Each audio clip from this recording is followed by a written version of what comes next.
In the sleepy village of St. Mary Mead, a whispered conversation catches Miss Jane Marple's ear, a secretive deal between a charming businessman and a reclusive widow.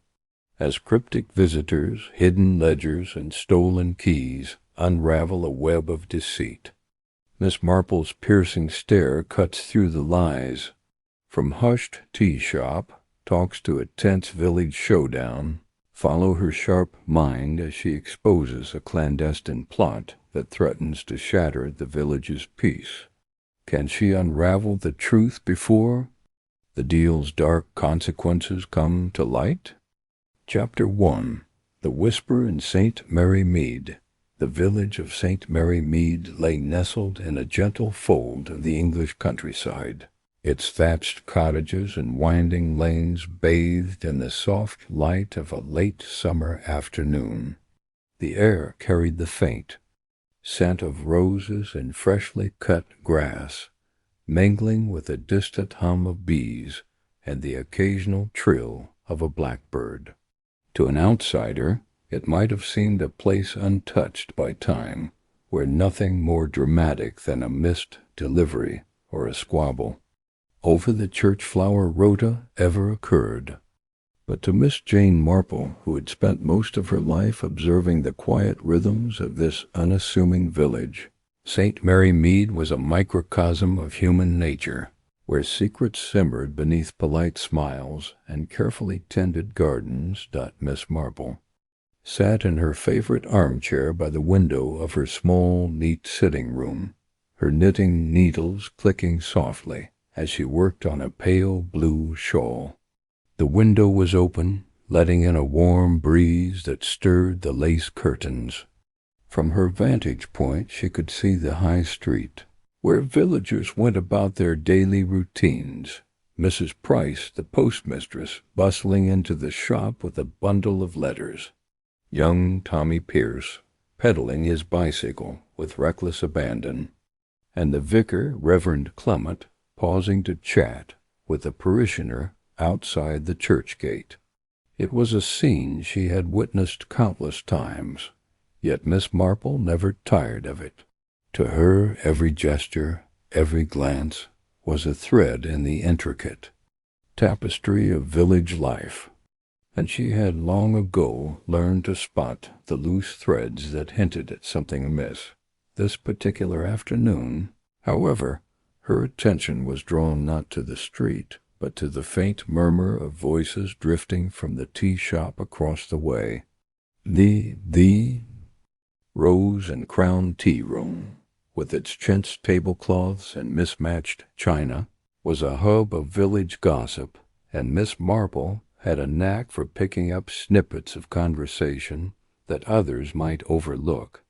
She set her knitting aside and leaned slightly closer to the window, her sharp blue eyes narrowing as she focused on the source of the sound.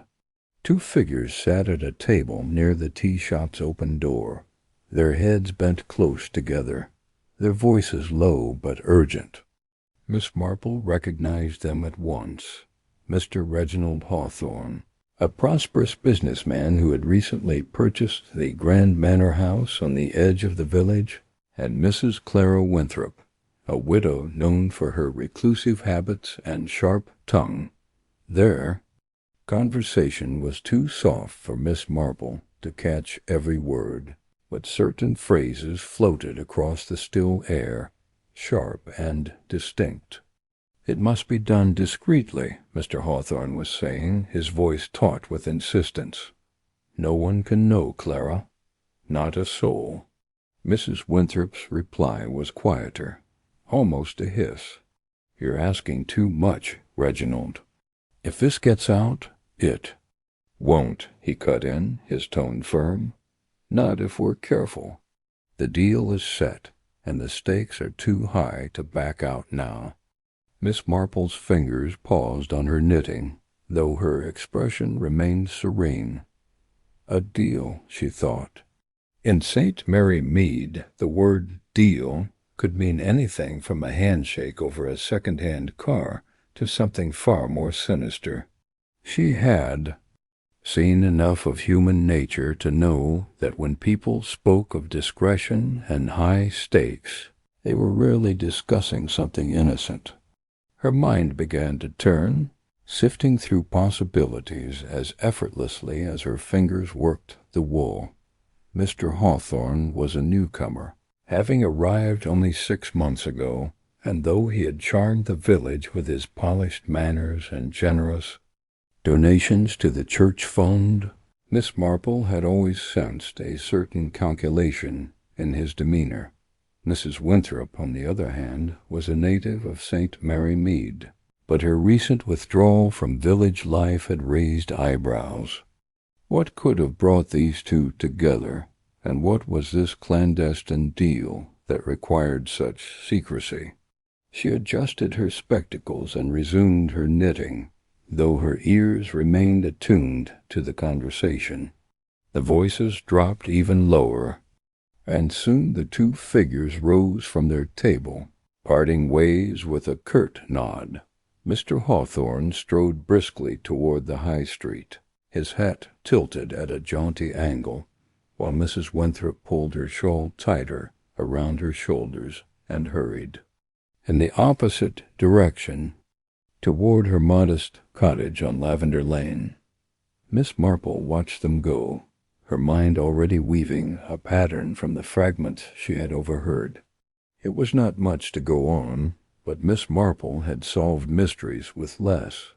A whisper, a glance, a misplaced word, these were the tools of her trade, as potent to her as a detective's magnifying glass.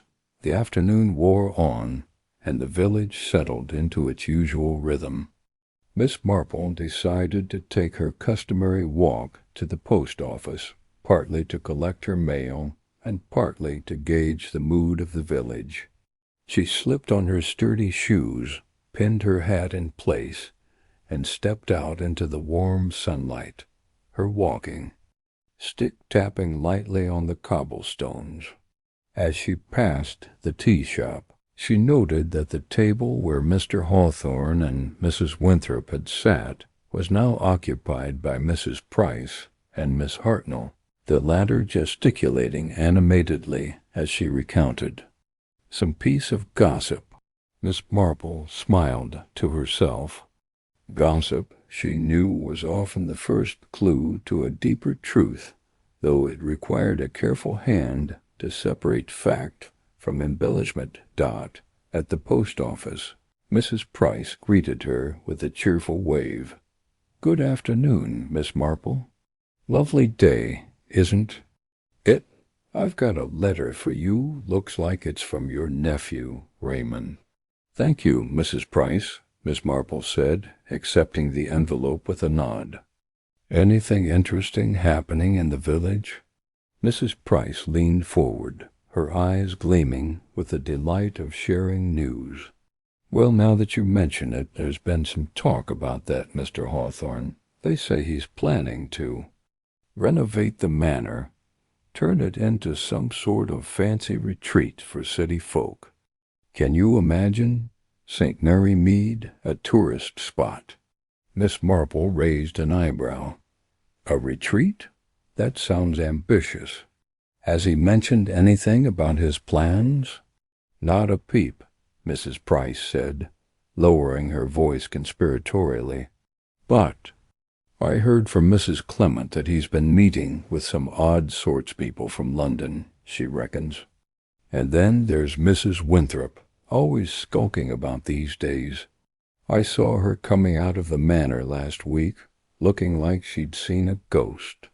Miss Marple filed this information away, her expression one of polite interest. "How curious," she murmured. "I suppose people do get up to all sorts of things, don't they?" "That they do," Mrs. Price agreed, shaking her head. "But you'd know all about that, Miss Marple. You've got an eye for these things." Miss Marple smiled modestly and took her leave, her mind buzzing with questions. A retreat at the manor could explain Mr. Hawthorne's secretive demeanor, but it didn't account for Mrs. Winthrop's involvement or the urgency in their whispered conversation. And what was this deal that required such discretion? As she walked back to her cottage, she passed the manor itself, its ivy-covered walls and tall chimneys looming over the village like a silent sentinel. The gates were closed, but she could see a figure moving in the garden, a man in a dark suit, too far away to identify. She made a mental note to keep an eye on the manor in the coming days. Back in her sitting room, Miss Marple settled down with a cup of tea and opened the letter from her nephew, Raymond West. It was a chatty missive, filled with news of his latest literary endeavors and a promise to visit soon. But Miss Marple's thoughts were elsewhere. She sipped her tea and gazed out the window, her mind turning over the fragments of the puzzle. The deal, she decided, was the key. It was not just a business transaction. It was something personal, something that bound Mr. Hawthorne and Mrs. Winthrop in a way that made them both nervous. And in St. Mary Mead, where everyone knew everyone else's business, keeping such a secret would be no small feat. The next morning Miss Marple attended the Sunday service at St. Mary's Church, where the vicar delivered a sermon on the virtues of honesty. She sat in her usual pew, her eyes scanning the congregation. Mr. Hawthorne was there, looking impeccable in a tailored suit, but his fingers drummed restlessly on the hymn book. Mrs. Winthrop, seated several rows back, kept her eyes fixed on the floor, her face pale and drawn. Miss Marple noted the absence of their usual social pleasantries. They did not so much as glance at each other, which was in itself telling. People who were conspiring, she knew, often went to great lengths to appear unconnected. After the service, Miss Marple lingered in the churchyard, exchanging pleasantries with the other villagers. Mrs. Clement, the vicar's wife, approached her with a warm smile. "Miss Marple, you're looking well. I trust you enjoyed the sermon?" "Very much," Miss Marple replied, "though I couldn't help noticing that some of our neighbors seemed a bit preoccupied." Mrs. Clement's eyes widened. "You don't miss a thing, do you? I was just saying to the vicar that Mr. Hawthorne's been acting awfully strange lately. Always rushing off to meetings, and those visitors of his, well, they don't look like the sort who'd come to St. Mary Mead for a holiday." Miss Marple nodded thoughtfully. "And Mrs. Winthrop? She seems rather withdrawn these days." "Oh, Clara's always been a bit of a mystery," Mrs. Clement said. "But you're right, she's been even more reclusive lately. I invited her to the Women's Institute meeting, but she declined. Said she had some business to attend to." "Business," Miss Marple repeated softly. "How interesting." As she walked home, Miss Marple's thoughts returned to the whispered conversation at the tea shop. The pieces were beginning to form a picture, though it was still hazy. Mr. Hawthorne's plans for the manor, Mrs. Winthrop's sudden reticence, the mysterious visitors from London, it all pointed to something larger than a simple village scheme. But what? A financial swindle, perhaps? Or something more personal, rooted in the histories of the two conspirators? Miss Marple knew that the truth often lay in the small details, the things people thought no one would notice. Over the next few days she made a point of observing the comings and goings at the manor. She took her walks at different times of day, noting the arrival of a sleek black car with tinted windows, the delivery of several large crates, and the frequent presence of a man she didn't recognize, a tall, thin figure with a sharp face, and a habit of glancing over his shoulder. Mr. Hawthorne, meanwhile, seemed to be everywhere at once, charming the villagers with his easy smile while deflecting questions about his plans. Mrs. Winthrop, on the other hand, was rarely seen, though Miss Marple spotted her once, slipping out of her cottage at dusk with a parcel under her arm by. The end of the week, Miss Marple had gathered enough to know that something was afoot, but the nature of the deal remained elusive. She decided to pay a visit to Mrs. Winthrop, under the pretense of borrowing a recipe for her famous lemon drizzle. Cake. The widow's cottage was a small, tidy affair, its garden overgrown with lavender and rosemary. When Mrs. Winthrop answered the door, her face was guarded, but she invited Miss Marple in with a strained smile. "Miss Marple, what a surprise," she said, leading her to a cramped parlor. "I'm afraid I haven't much to offer. Things have been rather hectic." "No trouble at all," Miss Marple said, settling into a chair. "I was just passing by and thought of your lovely cake recipe. You must share your secret sometime." Mrs. Winthrop's smile faltered. "Oh, it's nothing special, just a family recipe." They chatted for a while, but Miss Marple's gentle probing yielded little. Mrs. Winthrop was polite but evasive, her hands fidgeting with the edge of her apron. As Miss Marple rose to leave, she noticed a photograph on the mantelpiece, a faded image of a young man in military uniform, his face strikingly similar to Mrs. Winthrop's. A son, perhaps? Or a brother? The widow saw her looking and quickly turned the frame face down. "It's an old picture," she said brusquely. "No one important." Miss Marple nodded, but her mind was racing. The photograph was a clue, she was certain of it. As she walked back to her cottage, she began to piece together a theory. Mrs. Winthrop's nervousness, the mysterious deal, the photograph, it all suggested a personal stake, something tied to her past. And Mr. Hawthorne, with his polished exterior and secretive meetings, was likely the orchestrator of whatever scheme was unfolding. That evening, as Miss Marple sat by her fire, she took out her notebook and began to jot down her observations. She wrote in her neat, precise handwriting. Mr. Hawthorne, businessman, ambitious, secretive.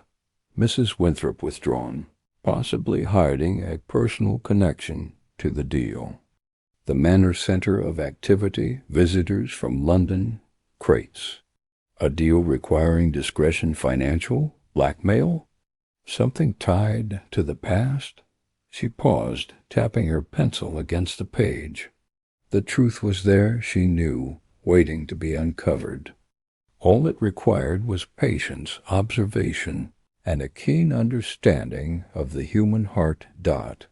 As the clock struck 9, Miss Marple closed her notebook and picked up her knitting. The village was quiet now, the lights in the cottages winking out one by one, but somewhere in St. Mary Mead a secret was stirring, and Miss Marple was determined to unravel it.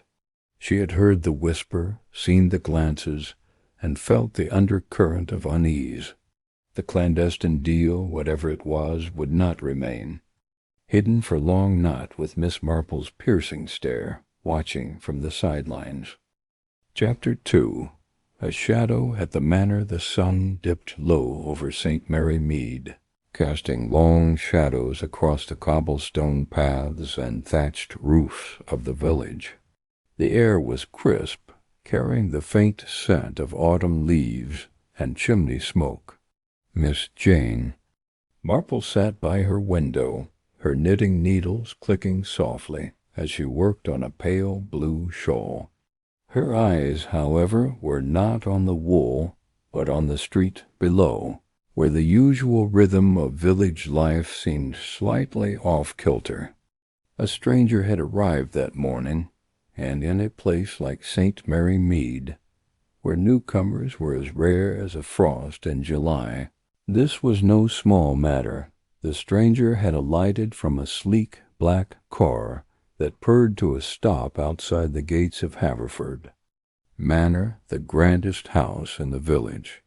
The manor belonged to the Bantrys, though Colonel Bantry had passed some years ago, leaving his widow, Mrs. Dolly Bantry, to manage the sprawling estate. The car, polished to a mirror-like sheen, was an anomaly among the village's modest bicycles and horse-drawn carts. Miss Marple had noted its arrival from her garden gate, her sharp eyes catching the glint of sunlight on its chrome trim. The driver, a man in a dark coat and hat, had stepped out briefly to open the gate before driving up the long gravel path to the manor. From her vantage point, Miss Marple could not see his face, but his movements were deliberate, almost cautious. As if he were aware of being watched. By mid-afternoon, word of the visitor had spread through the village like wildfire through dry grass. At the post office, Mrs. Cleary, the postmistress, had been the first to share the news with her customers, her voice dropping to a conspiratorial whisper. A gentleman, they say, come to see Mrs. Bantry. Drove up in a car fit for a lord.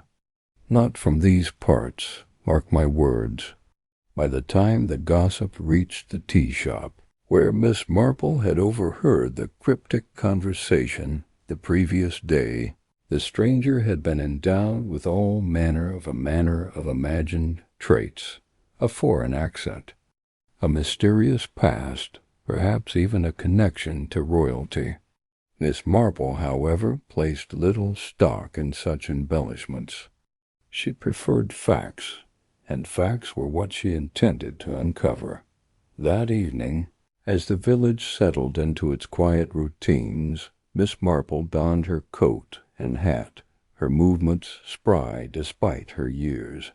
She had decided to take a stroll, ostensibly, to admire the late roses in the vicarage garden, but her true destination was the lane that bordered Haverford Manor. The manor's high stone walls loomed in the twilight, their ivy-clad surfaces giving little away.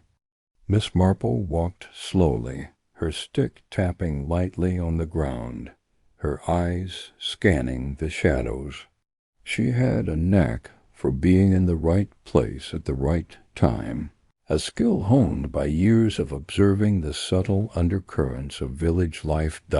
As she approached the manor's wrought-iron gates, she heard the crunch of gravel underfoot, not her own, but someone else's. She paused, stepping into the shadow of a yew tree, her small figure blending seamlessly with the dusk.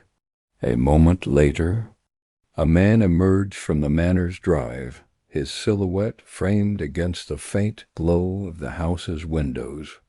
It was the stranger, she was certain, though his face remained obscured by the brim of his hat.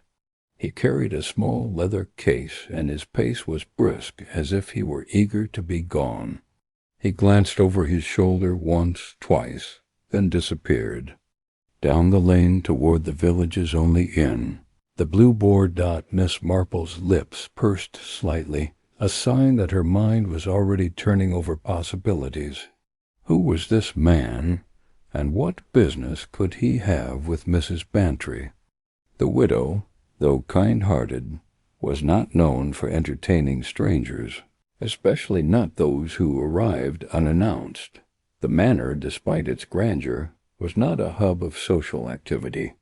Mrs. Bantry preferred the company of her garden and her old friends, like Miss Marple herself. The stranger's presence suggested something out of the ordinary, perhaps connected to the whispered conversation she had overheard at the tea-shop, a conversation that had mentioned a deal and keeping it quiet. The next morning, Miss Marple paid a visit to Haverford Manor under the pretense of borrowing a gardening book. Mrs. Bantry, delighted by the company, welcomed her into the drawing-room, where a fire crackled cheerfully in the hearth. The room was a study in faded, elegant chintz curtains, a slightly worn Persian rug, and a collection of silver-framed photographs on the mantelpiece. Mrs. Bantry, a robust woman with a penchant for bright scarves, poured tea from a chipped but cherished teapot. "Jane, you're a sight for sore eyes," Mrs. Bantry said, handing her a cup. "It's been dreadfully dull around here, though I suppose you've heard about our visitor." Miss Marple's eyes twinkled behind her spectacles. "The village does talk, Dolly. A gentleman, I hear." Mrs. Bantry nodded, her expression a mix of curiosity and unease. "A Mr. Reginald Thorne from London. Says he's here on business, though he's been awfully vague about it. He arrived yesterday morning, spent an hour with me in the study, and then left for the inn. Said he'd be back today to discuss matters of mutual interest. I can't imagine what he means by that."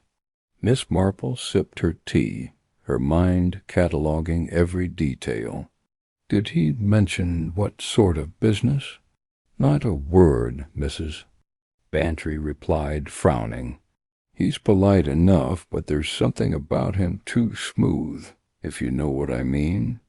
Kept asking about the estate, the land, even the old tenant cottages. I told him the manor's been in the family for generations, and I've no intention of selling, but he just smiled and changed the subject." Miss Marple nodded thoughtfully. Land, cottages, an estate, these were the kinds of assets that often lay at the heart of clandestine deals. She recalled the tea-shop conversation, where one voice had mentioned a tidy sum, and another had urged caution. Could Mr. Thorne be involved? And if so, who else in the village might be entangled in this affair? Over the next few days, Miss Marple kept a discreet eye on the comings and goings at Haverford Manor. Mr. Thorne visited daily, always arriving in his sleek car and departing after brief meetings with Mrs. Bantry. On one occasion, Miss Marple spotted him in the village square, speaking in low tones with Mr. Harold Grayson, a local businessman known for his ambitious but often dubious ventures. Grayson's florid face and nervous gestures suggested he was not entirely at ease, and when he caught sight of Miss Marple across the square, he quickly excused himself and hurried away. The encounter confirmed Miss Marple's suspicions that the stranger's business was not confined to the manor. Grayson, with his penchant for risky investments, was precisely the sort of man who might be drawn into a questionable deal. She made a mental note to speak with Mrs. Cleary at the post office, who, despite her gossiping ways, had a remarkable memory for the village's comings and goings at the post office. Mrs. Cleary was only too happy to share what she knew. "That? Mr. Thorne's been sending telegrams, Miss Marple, 6 at least. All to London, addressed to some company Vantage Holdings, I think it was. And he's been seen with Mr. Grayson, too, though they always stop talking when anyone gets." "Near Vantage Holdings," Miss Marple repeated, committing the name to memory. "And has anyone else been involved? Any other visitors?" Mrs. Cleary leaned closer, her eyes gleaming with the thrill of imparting news. "Well, there was that widow, Mrs. Langley, up at the manor yesterday. Said she was dropping off a recipe for Mrs. Bantry, but she stayed a good hour, and I saw her talking to Mr. Thorne in the lane afterward. Looked awfully serious, they did. Mrs. Langley, a quiet woman who had moved to St. Mary Mead after her husband's death, was an unlikely conspirator, but Miss Marple knew better than to dismiss anyone. People, she had learned, were rarely what they seemed, and even the most unassuming villagers could harbor secrets. That evening, Miss Marple sat in her parlor, her knitting forgotten as she pieced together the fragments of information. A stranger from London, a nervous businessman, a secretive widow, and a deal that required hushed voices and telegrams to an unknown company. The manor, with its vast estate, seemed to be the focal point. But why? Was it the land itself or something hidden within its walls? The following day brought a new development. Miss Marple, on her usual morning walk, noticed a flurry of activity at the manor. Workmen were unloading crates from a van, and Mr. Thorne was overseeing the operation, his leather case tucked under his arm. Mrs. Bantry stood at the manor's entrance, her arms crossed, and her expression one of mild exasperation. Miss Marple, ever the opportunist, approached under the guise of returning the borrowed gardening book.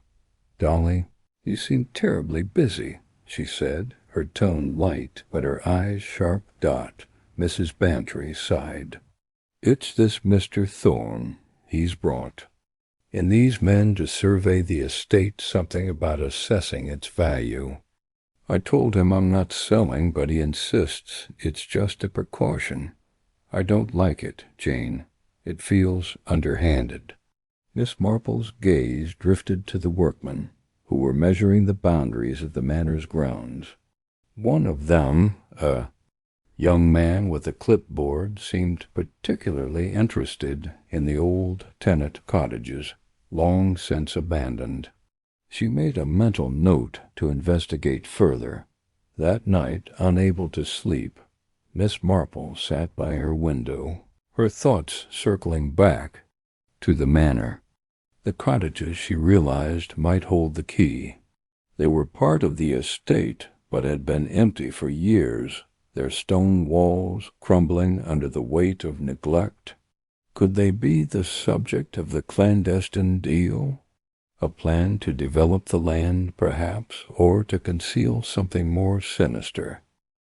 The next morning she resolved to visit the cottages herself. Under the pretext of gathering wildflowers, she made her way to the manor's outer grounds, where the cottages stood in a quiet copse. The air was damp, and the scent of moss clung to the stones. Miss Marple moved carefully, her eyes scanning the ground for anything out of place. Near the door of the largest cottage, she found it a small metal tag, half buried in the dirt, bearing the initials V.H. Vantage Holdings, she thought, her pulse quickening. She pocketed the tag and continued her inspection, noting fresh footprints in the mud and a broken window that suggested recent entry. Someone had been here, and not long ago. As she turned to leave, she heard the low murmur of voices from the nearby trees. Instinctively she stepped behind a crumbling wall, her small frame hidden from view. It was Mr. Thorne and Mrs. Langley, their heads bent close together. "It's got to be done quickly," Thorne was saying, his voice low but urgent. "If Bantry suspects, we're finished." Mrs. Langley's reply was too soft to catch, but her tone was sharp, almost angry. They moved off toward the manor. Unaware of the figure watching from the shadows, Miss Marple's mind raced as she made her way back to the village. The pieces were falling into place, but the picture was still incomplete. Vantage Holdings, the manor's land, a secretive deal, something was afoot, and it was bigger than St. Mary Mead. She would need more information, perhaps from Raymond, her nephew, who had connections in London. But for now she would watch and wait, her piercing stare missing nothing.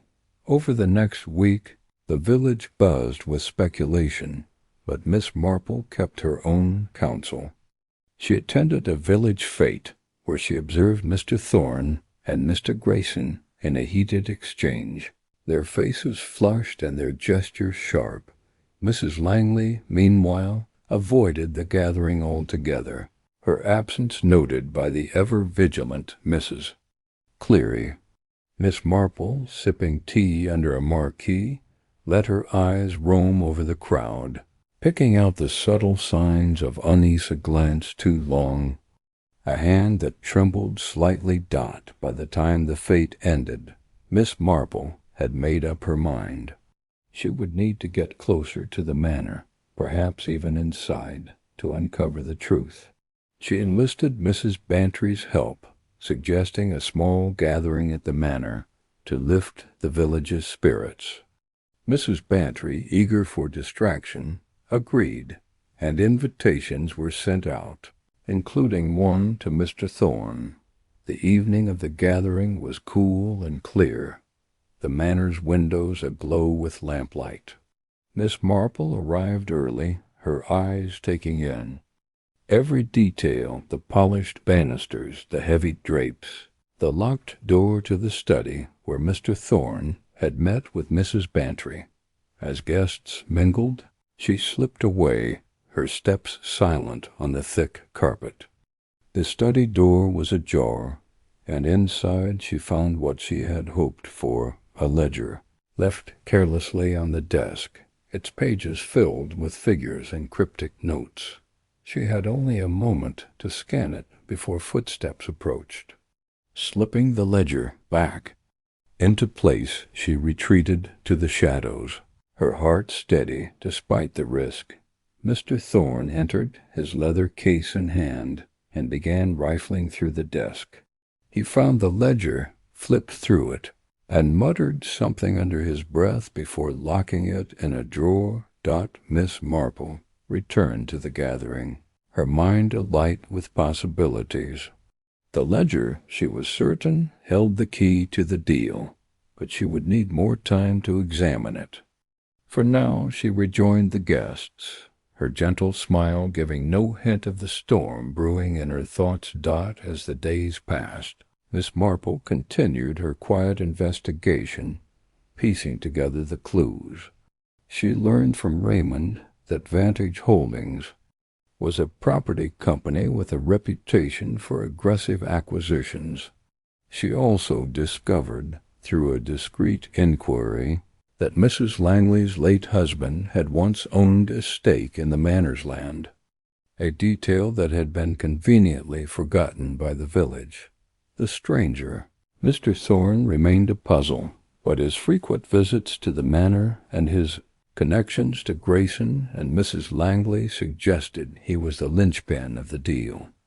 Miss Marple suspected a plan to buy up the manor's land, perhaps for development, but the secrecy and urgency hinted at something more, perhaps a hidden asset, something buried in the estate's history. By the end of the week, Miss Marple had gathered enough to know she was close to the truth. She arranged another visit to the manor, this time with Sir Henry Clithering, a retired Scotland Yard commissioner and an old friend. Over tea she shared her suspicions, careful to present them as idle musings. Sir Henry, accustomed to her sharp mind, listened intently, promising to look into Vantage Holdings through his contacts. As they spoke, Miss Marple's eyes drifted to the manor's gardens, where the old cottages stood silent and dark. She knew, with a certainty born of experience, that the answer lay there, in the shadows of the past. The stranger's arrival had set something in motion, but it was her piercing stare that would bring it to light. The chapter closed with Miss Marple returning to her cottage, her knitting resumed, but her mind far from idle. The manor, the stranger, the deal, they were all part of a web, and she was determined to unravel it, one thread at a time. Chapter 3.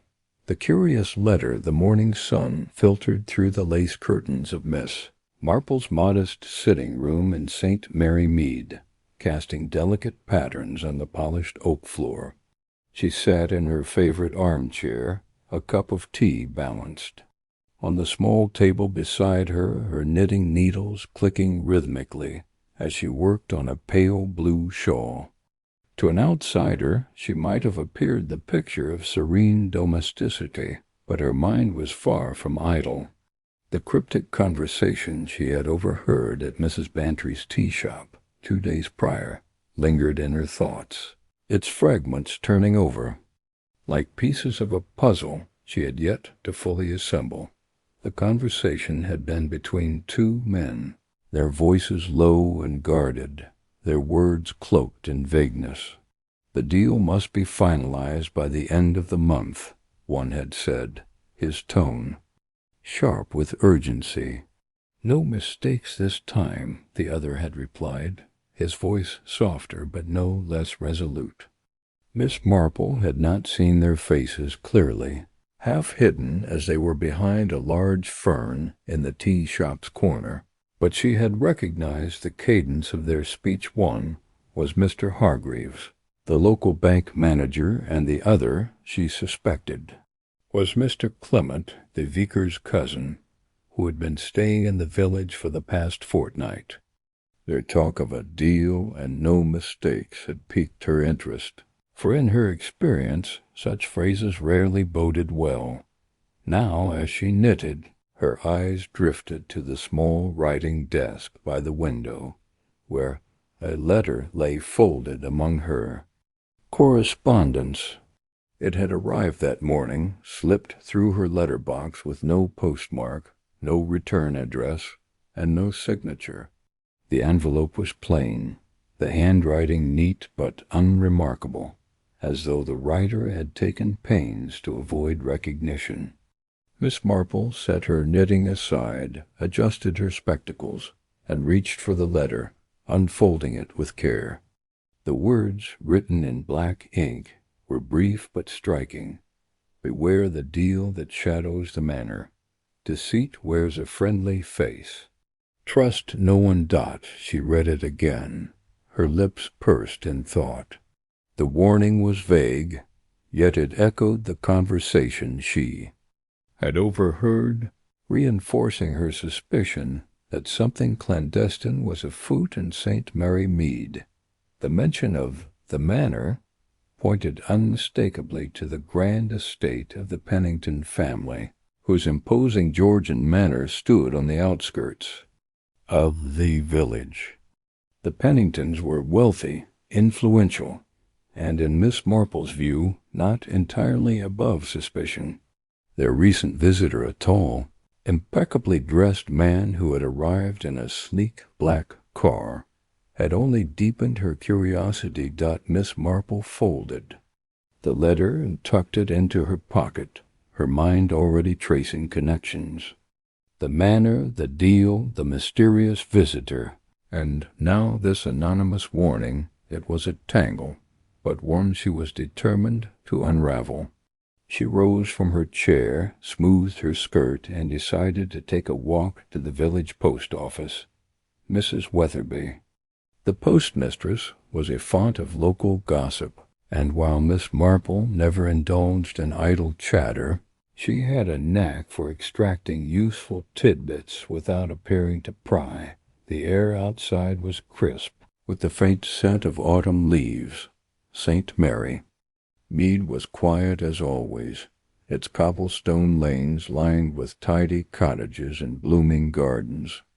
As Miss Marple walked, she nodded politely to passers-by. Mrs. Price, pushing a pram, old Mr. Tuttle tending his roses, and young Tommy, who darted past on his bicycle, nearly colliding with a lamp-post.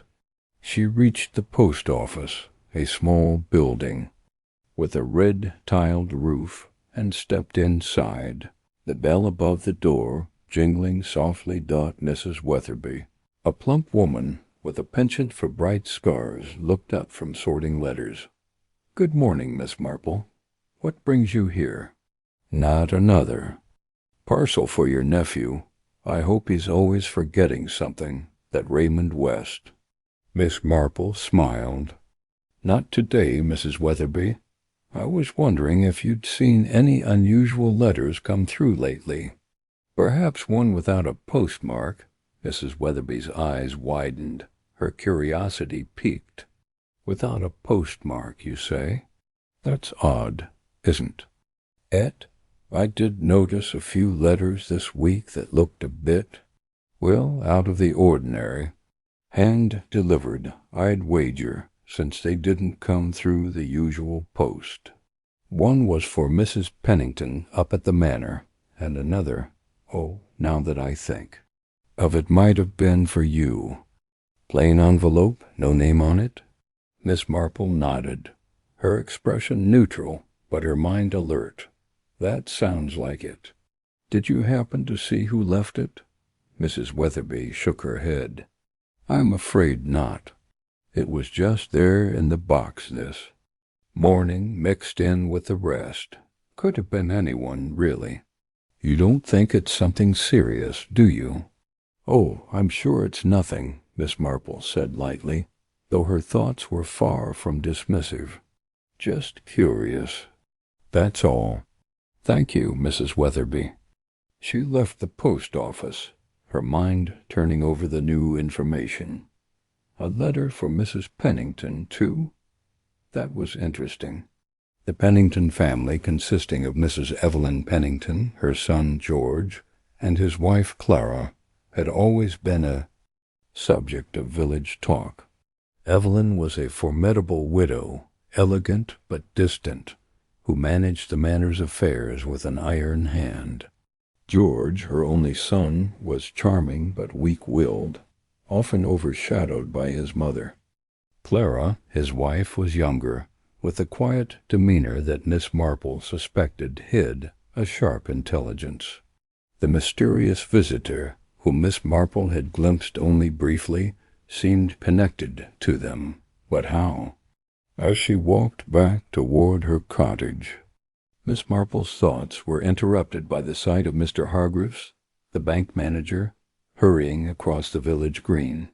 His face was flushed, his briefcase clutched tightly under his arm, as though he feared it might be snatched away. He glanced over his shoulder, his eyes darting nervously, before disappearing down a side lane toward the manor. Miss Marple's lips twitched in a faint smile.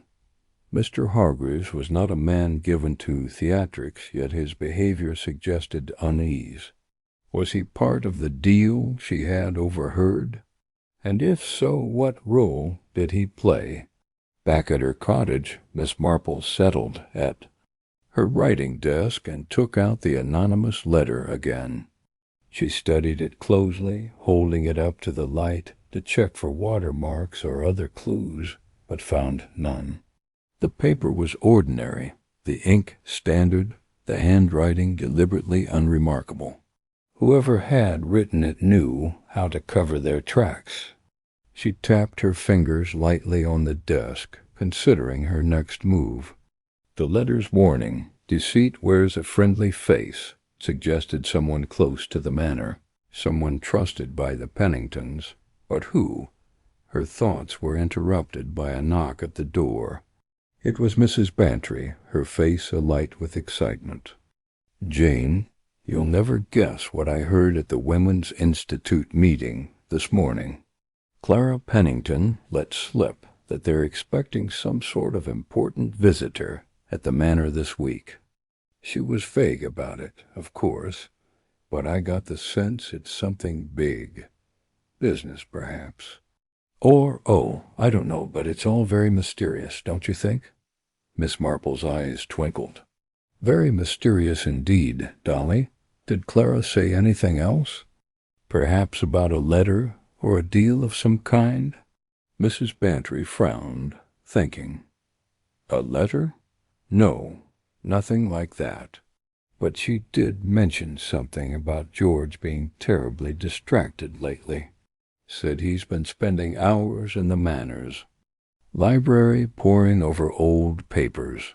Probably just estate business, but you know how Clara is, she doesn't give much away." Miss Marple nodded, filing the information away.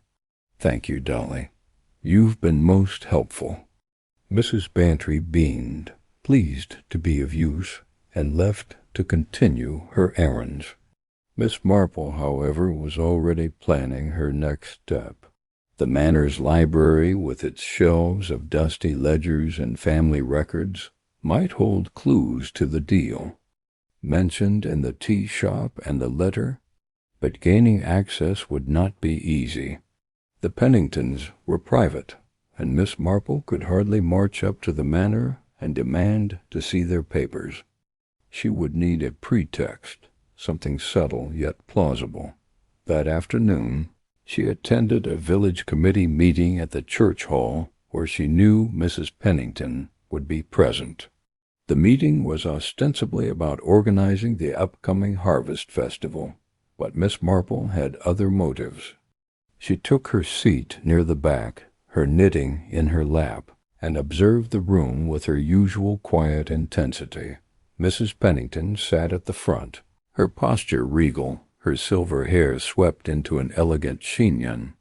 Beside her was Clara, her expression composed, but her fingers fidgeting with a handkerchief, a small sign of nerves. Miss Marple noted. The meeting dragged on, with discussions about bunting and bake stalls, but Miss Marple's attention was fixed on the Penningtons. When the opportunity arose, she approached Mrs. Pennington with a warm smile. "Mrs. Pennington, I was just thinking how lovely it would be to include some historical notes about St. Mary Mead in the festival program. I believe your families. Records at the Manor might have some fascinating details, perhaps old maps or diaries. I'd be happy to help look through them, if you wouldn't mind." Mrs. Pennington's smile was polite but guarded. "That's a charming idea, Miss Marple, but our records are rather disorganized at the moment. George is sorting through them, you see, and I'm afraid it's not a good time." Clara glanced at her mother-in-law, her expression unreadable. "Perhaps in a few weeks, Miss Marple," she added quickly. "We're quite busy with other matters." Miss Marple nodded, her face the picture of innocence. "Of course I understand. Do let me know when it's convenient." She returned to her seat, her mind racing. Their refusal was not unexpected, but it confirmed her suspicion that the Manor's records held something significant. George's preoccupation with the library, Clara's guarded demeanor, and now this anonymous letter, it all pointed to a secret the Penningtons were keen to protect. That evening, as the village settled into its quiet rhythm, Miss Marple sat. By her fire, the letter in her hand. She had no doubt it was connected to the whispered conversation, the mysterious visitor, and the Manor's secrets. But the puzzle was far from complete. Who had sent the letter, and why? Was it a warning, born of fear, or a deliberate attempt to stir trouble? And what was the nature of this deal that seemed to cast a shadow over St. Mary Mead? She rose and paced the room, her thoughts as precise as her knitting. The letter's anonymity suggested someone close to the situation, someone who knew, enough to warn, but feared being identified. A servant at the Manor, perhaps, or someone in the village with ties to the Penningtons. She considered Mr. Hargreaves again, his nervous demeanor that morning, and Mr. Clement, whose prolonged stay in St. Mary Mead was unusual for a man known to prefer London's bustle. Then there was the visitor, whose arrival had coincided with the whispers of a deal. Too many threads, and none yet woven into a clear pattern. Miss Marple paused by the window, gazing out at the darkened village. Her eyes, sharp despite her age, caught a flicker of movement near the churchyard, a figure too distant to identify, slipping into the shadows. She frowned, her instincts prickling. It was late for anyone to be out, and St. Mary Mead was not a place for midnight wanderers. She made a mental note to keep an eye on the churchyard in the coming days. For now she would focus on the letter and its implications. The next morning she decided to pay a visit to the vicarage where Mr. Clement was staying. The vicar, Mr. Leonard Clement, was a kind but somewhat absent-minded man, and Miss Marple hoped to glean information without arousing suspicion. She brought a jar of her homemade gooseberry jam as a pretext, knowing it would endear her to the vicar's wife, Lettuce. Lettuce welcomed her warmly, ushering her into the vicarage's cozy parlor. "Miss Marple, how lovely to see you." "Leonard's out visiting parishioners, but my cousin's here. Perhaps you've met him, Roger Clement?" Miss Marple smiled as Roger Clement entered, a lean man with sharp features and a polite but distant manner. "A pleasure, Mr. Clement," she said, shaking his hand. "You've been staying in St. Mary Mead for a while now, haven't you? It must be quite a change from London." Roger's smile was tight. "It is, but the village has its charms.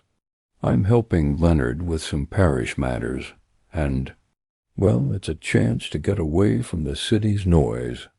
Miss Marple nodded, her eyes never leaving his face. "I imagine you've met the Penningtons up at the manor? Such an interesting family, with all their history." Roger's expression flickered just for a moment. "Oh, yes, I've met them. Fine people, very generous to the church.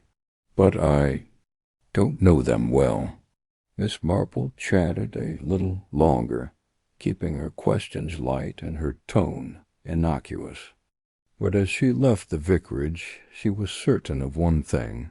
Roger Clement was more involved than he let on. His unease at the mention of the Penningtons, the way his fingers tightened around his teacup, it was subtle, but to Miss Marple's practiced eye it spoke volumes. Over the next few days she continued her quiet observations, piecing together fragments of information. She learned from Mrs. Price, the butcher's wife, that Mr. Hargreaves had been seen visiting the manor late at night, carrying a heavy briefcase. Tommy, the paper boy, mentioned seeing a strange car parked near the manor's gates, its driver obscured by tinted windows. And at the village shop, Miss Hartnell, ever eager to share gossip, confided that Clara Pennington had been asking about old land deeds, as though searching for something specific. Each piece added to the puzzle, but the letter remained the key. Miss Marple kept it close, rereading it each evening, searching for nuances she might have missed. Its warning, "Trust no one," was a challenge, for trust was something she rarely gave lightly.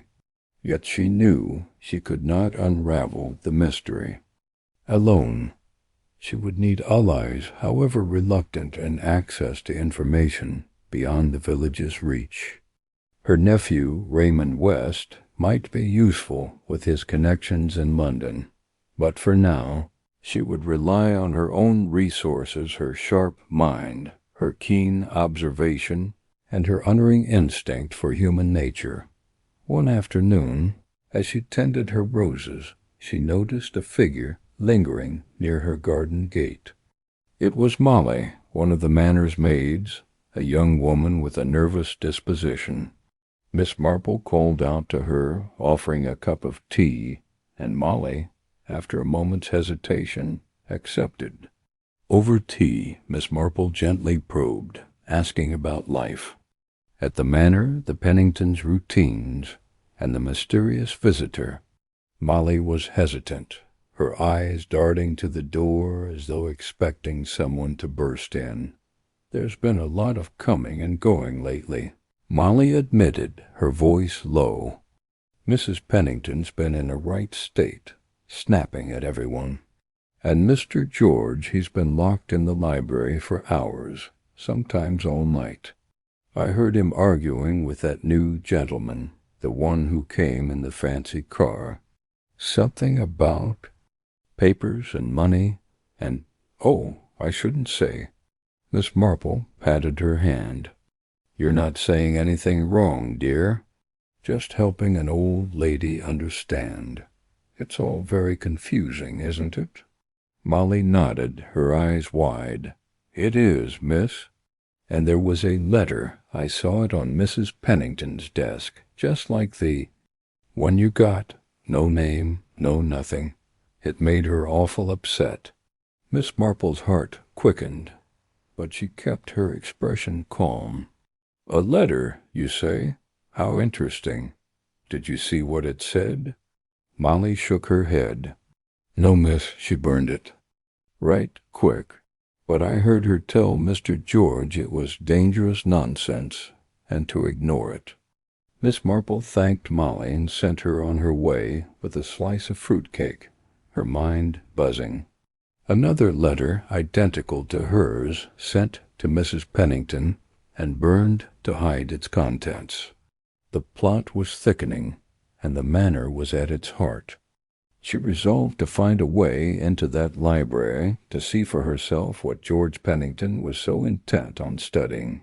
But she would need to be careful deceit, as the letter warned, wore a friendly face, and in St. Mary Mead, faces were rarely what they seemed. As the days passed, Miss Marple continued her quiet investigation, her piercing stare missing nothing.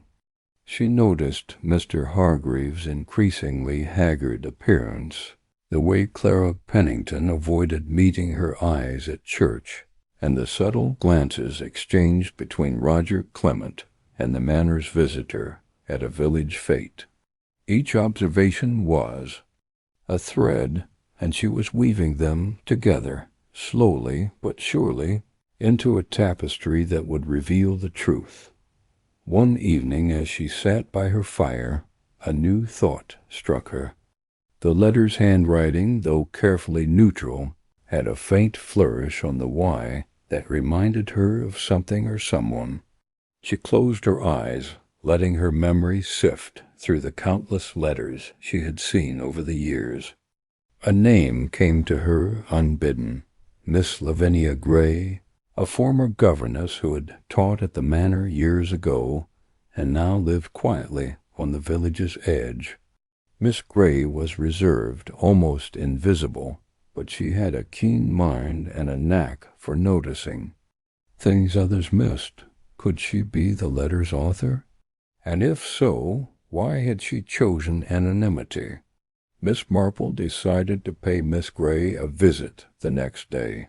She would tread lightly, for if Miss Gray was indeed the sender, she was taking a great risk. But for now, Miss Marple returned to her knitting, her needles clicking steadily, her mind as sharp as ever.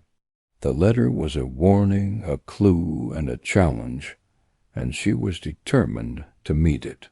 The deal, whatever it was, would not remain clandestine. For long not while Miss Marple's piercing stare was fixed upon it. Chapter 4. Tea and Suspicion.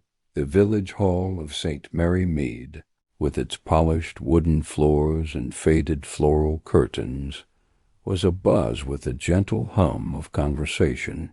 The annual spring tea, a cherished tradition, drew nearly every soul in the village to its long trestle tables, laden with delicate china cups, tiered stands of scones, and plates of neatly cut cucumber sandwiches. The air carried the comforting aroma of brewed tea and freshly baked Victoria sponge, mingling with the faint scent of lavender from the sachets tucked into the table linens. It was the kind of gathering where secrets, though rarely spoken aloud, seemed to hover just beneath the surface, waiting for someone like Miss Jane Marple to notice them. Miss Marple sat at a corner table, her small frame tucked neatly into a cushioned chair, her knitting needles clicking softly in her hands. To the casual observer, she was merely an elderly spinster enjoying the pleasantries of village life, her eyes half closed, as if lost in thought. But those who knew her better, like her nephew Raymond, or her old friend, Sir Henry Clithering, would recognize the sharpness behind her mild expression. Her piercing stare, subtle yet unrelenting, swept the room, catching every glance, every gesture, every hesitation that betrayed the carefully constructed facades of her fellow villagers.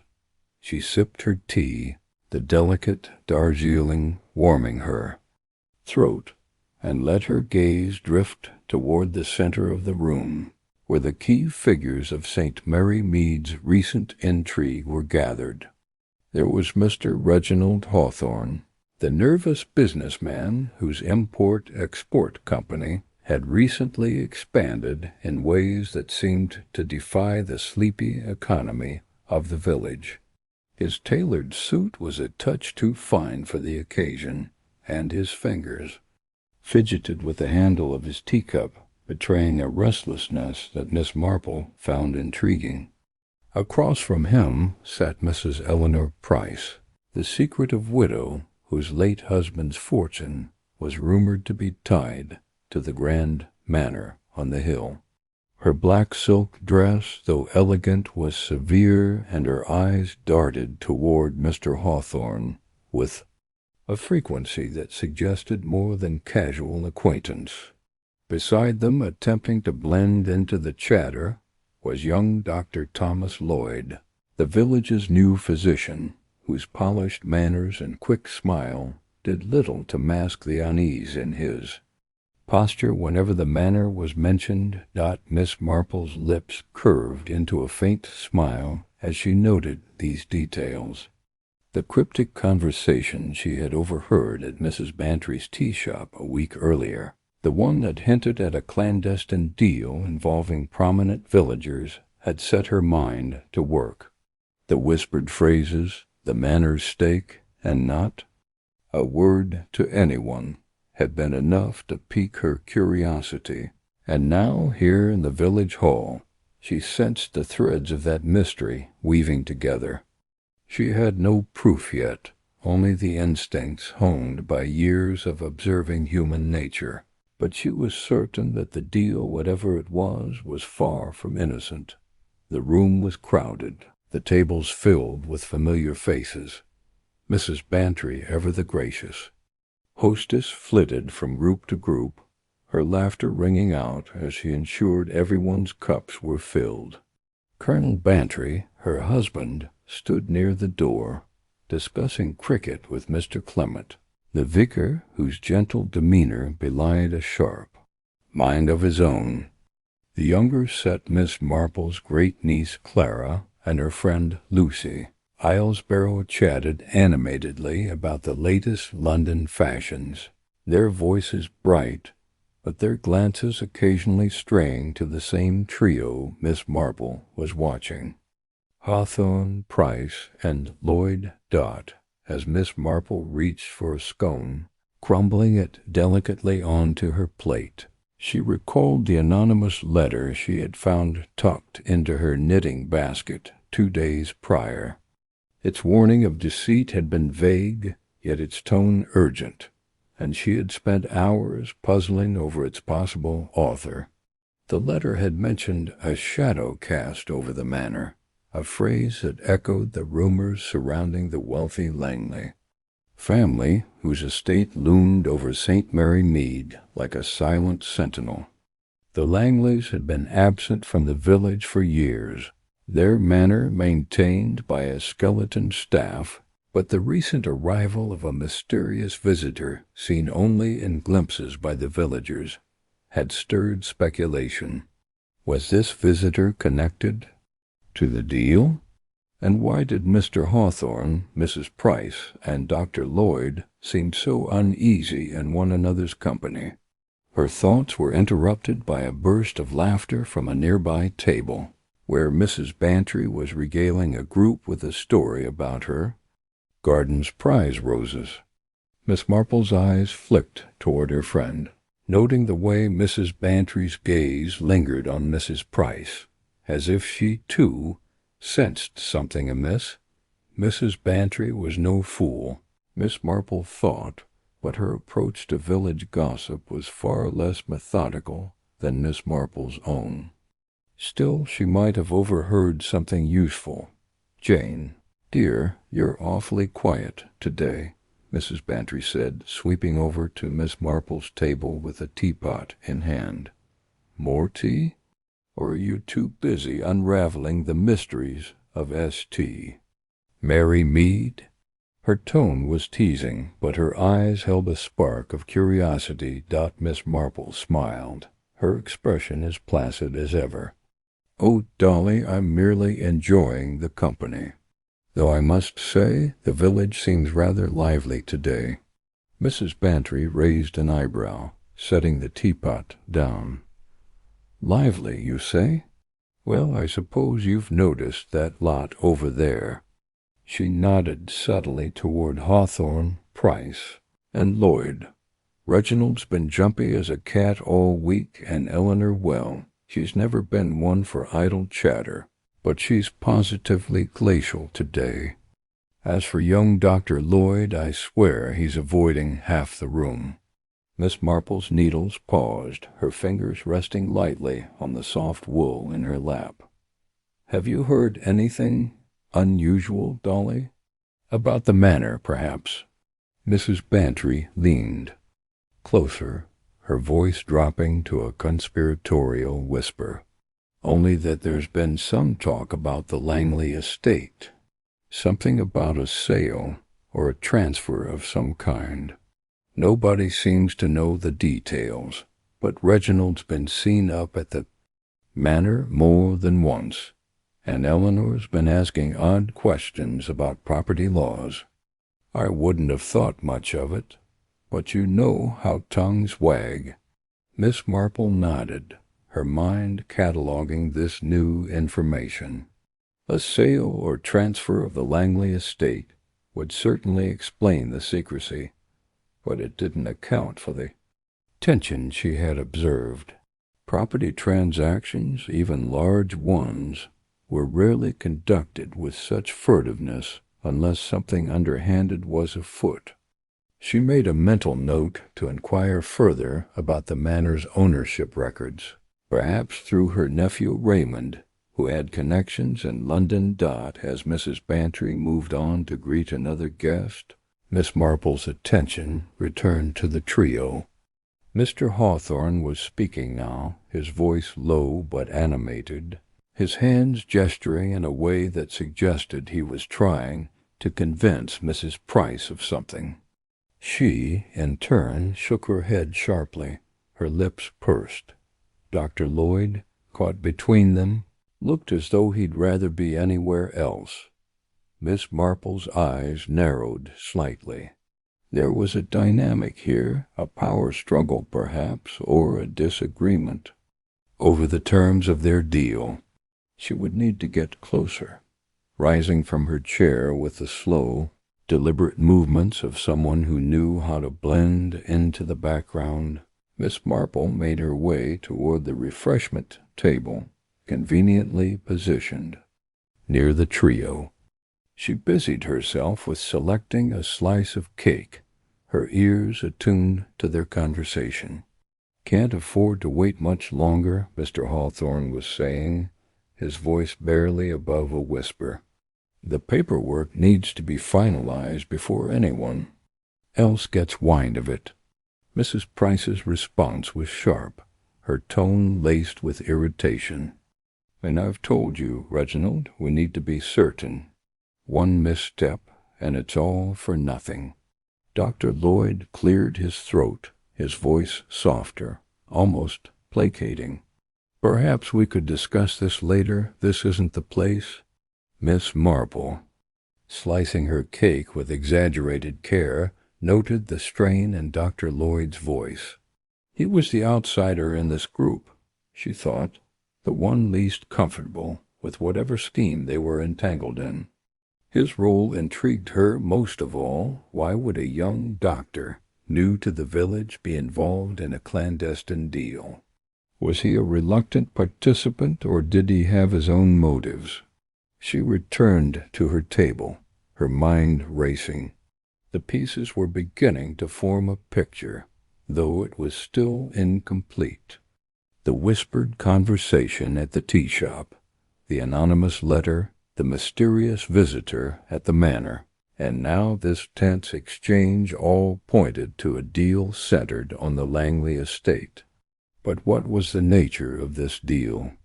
A sale, as Mrs. Bantry had suggested, or something more sinister, like an attempt to defraud the estate's absent owners? And who was the mysterious visitor whose presence seemed to have set these events in motion? The afternoon wore on, the village hall growing warmer as the sun streamed through the tall windows. Miss Marple sipped her tea, her eyes never straying far from the trio. She noticed how Mr. Hawthorne's gaze flicked toward the door every few minutes, as if expecting someone or fearing their arrival.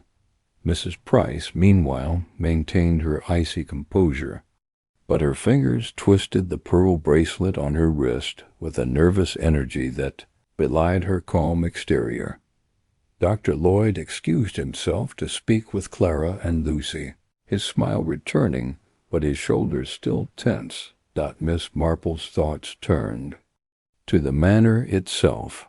She had visited it years ago when the Langleys still hosted grand parties in its oak-paneled halls. The estate was vast, its grounds sprawling across acres of rolling countryside, and its value was considerable. If someone were planning to exploit it through a fraudulent sale, perhaps, or a manipulation of its assets, they would need access to legal documents, Finnan. Mrs. Price's fingers tightened around her bracelet, and Miss Marple noted the slight tremor in her hand. A visitor? I wouldn't know anything about that, she said quickly, her voice a touch too brisk. If you'll excuse me, I must speak with Mrs. Bantry. As Mrs. Price hurried away, Miss Marple's eyes followed her, her mind cataloguing the widow's reaction. Fear, she thought. Mrs. Price was afraid of the visitor, of the deal, or of Miss Marple's questions. Perhaps all three. The hall began to empty. Villagers drifting out into the soft spring afternoon, their voices fading as they walked down the lane. Miss Marple lingered, her knitting tucked into her bag, her thoughts consumed by the puzzle before her. She had seen enough to confirm her suspicions. The deal was real, and it was unraveling the fragile alliances of those involved. But she needed more evidence, not just observation. The anonymous letter had hinted at deceit, and the conversation she had overheard suggested urgency. The next step, she decided, was to learn more about the manor's visitor and their connection to the trio. As she stepped outside, the cool breeze brushing against her face, Miss Marple glanced toward the hill where the Langley manor stood, its chimneys just visible above the treetops. Somewhere within those walls, she was certain, lay the key to the mystery, and she, with her piercing stare and quiet determination, would find it. The rest of the day passed quietly, but Miss Marple's mind was far from idle. She sat by her cottage window that evening, her knitting in her lap, as she pieced together the fragments of what she had learned. The nervous businessman, the secretive widow, the uneasy doctor, all were bound by a shared secret, one that revolved around the manor. The anonymous letter had been a warning, perhaps from someone within their circle, someone who knew the truth but feared to reveal it openly. And the visitor, Miss Marple's instincts told her they were the catalyst, the spark that had set This conspiracy in motion. She thought of her nephew, Raymond West, who was due to visit St. Mary Mead in a few days. Raymond, with his connections in London, might be able to uncover information about the Langley estate, its ownership, its financial status, or any recent inquiries into its title. She would ask him to look into it, discreetly, of course. Raymond was clever, but he sometimes underestimated the complexity of village intrigues. Still, he was a useful ally, and Miss Marple was not above enlisting help when it served her purpose. As the moon rose over St. Mary Mead, casting a silver glow across the rooftops, Miss Marple set her knitting aside and reached for her notebook. She jotted down the names Hawthorne, Price, Lloyd, and beside them, a single word, Manor. Beneath it she wrote, Visitor, and underlined it twice. The puzzle was taking shape, but it was still incomplete. She needed to know more about the deal, the visitor, and the letter, and she needed to act quickly before the conspirators grew desperate or before someone else, less discerning than herself, stumbled upon their secret. The village clock chimed midnight, its notes carrying softly through the still air. Miss Marple closed her notebook, her lips curving into a determined smile. The tea had been pleasant, but the real work was just beginning. Tomorrow she would visit the manor's grounds, perhaps under the guise of admiring its gardens. And, with her piercing stare, she would uncover the truth, one careful observation at a time. The days that followed were filled with quiet inquiries. Miss Marple spoke with the postmistress, who mentioned an unusual number of letters arriving for the manor's caretaker, none of them bearing a return address. She chatted with the gardener, who grumbled about strange comings and goings at the estate, including a man in a dark coat who seemed to avoid the village. And she listened to the gossip at the grocer's, where whispers of big money and shady deals floated among the villagers, though none could say exactly what was afoot. Each conversation added a piece to the puzzle, but Miss Marple knew better than to act prematurely. She needed evidence, something tangible, like the ledger she suspected was hidden somewhere in the manor, or the key mentioned in the letter. She also needed to understand the visitor's role. Was he a buyer, a broker, or something else entirely? And why did his presence make Mrs. Price so nervous? On the third day after the tea, Miss Marple took a walk to the manor's gates, her umbrella in hand as a light drizzle began to fall. The estate was as grand as she remembered its stone facade, weathered but imposing, its windows dark, except for a single light in an upstairs room.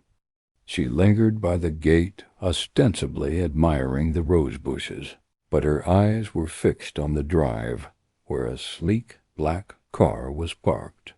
A man emerged from the manor's front door, his face obscured by a hat, and climbed into the car. As it sped away, Miss Marple noted the license plate, committing it to memory.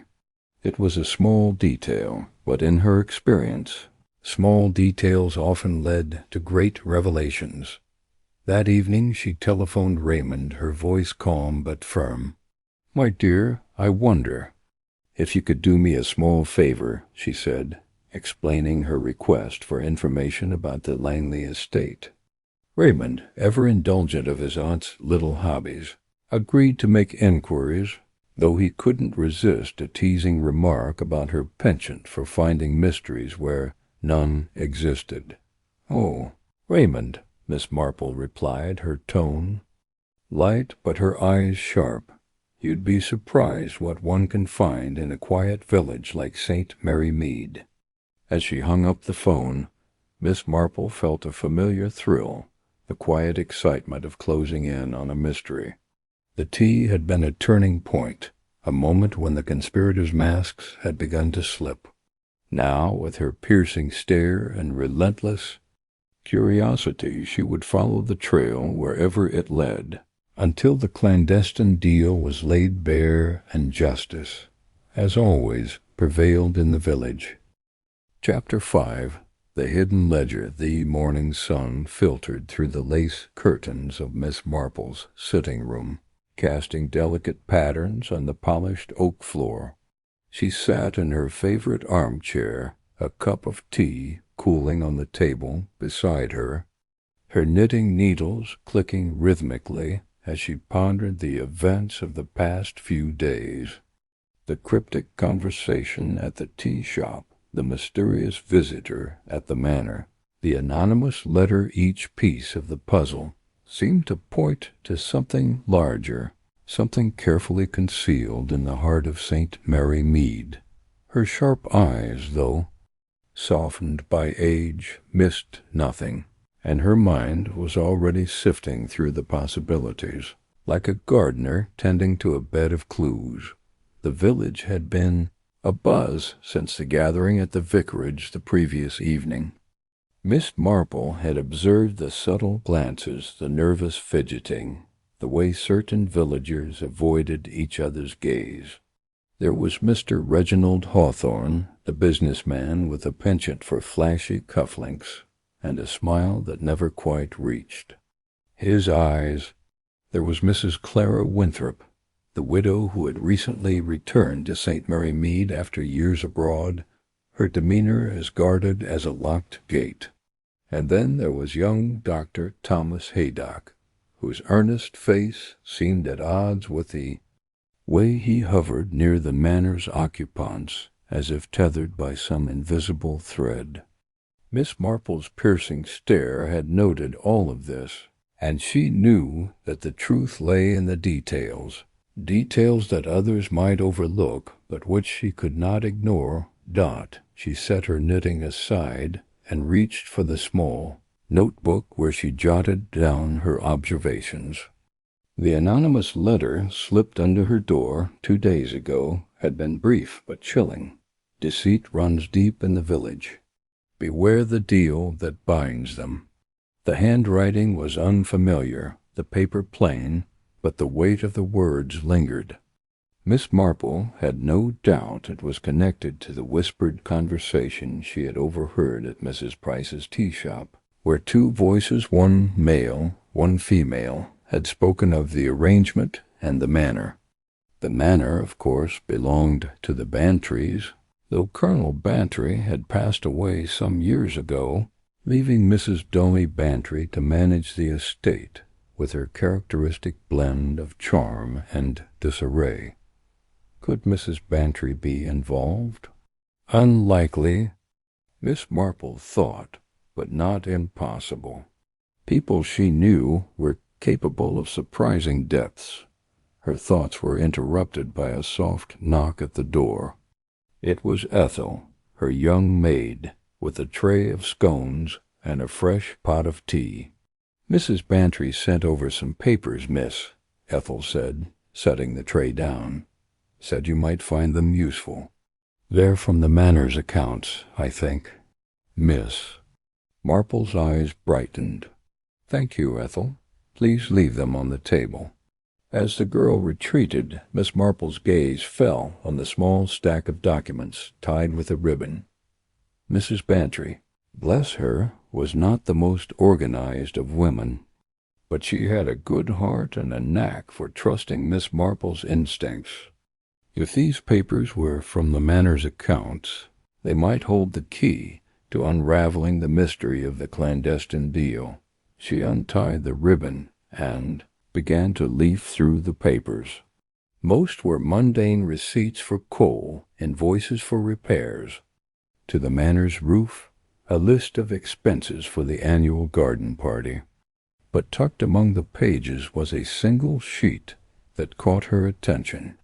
It was a ledger, handwritten in a neat, precise script, detailing a series of transactions labeled only as special fund.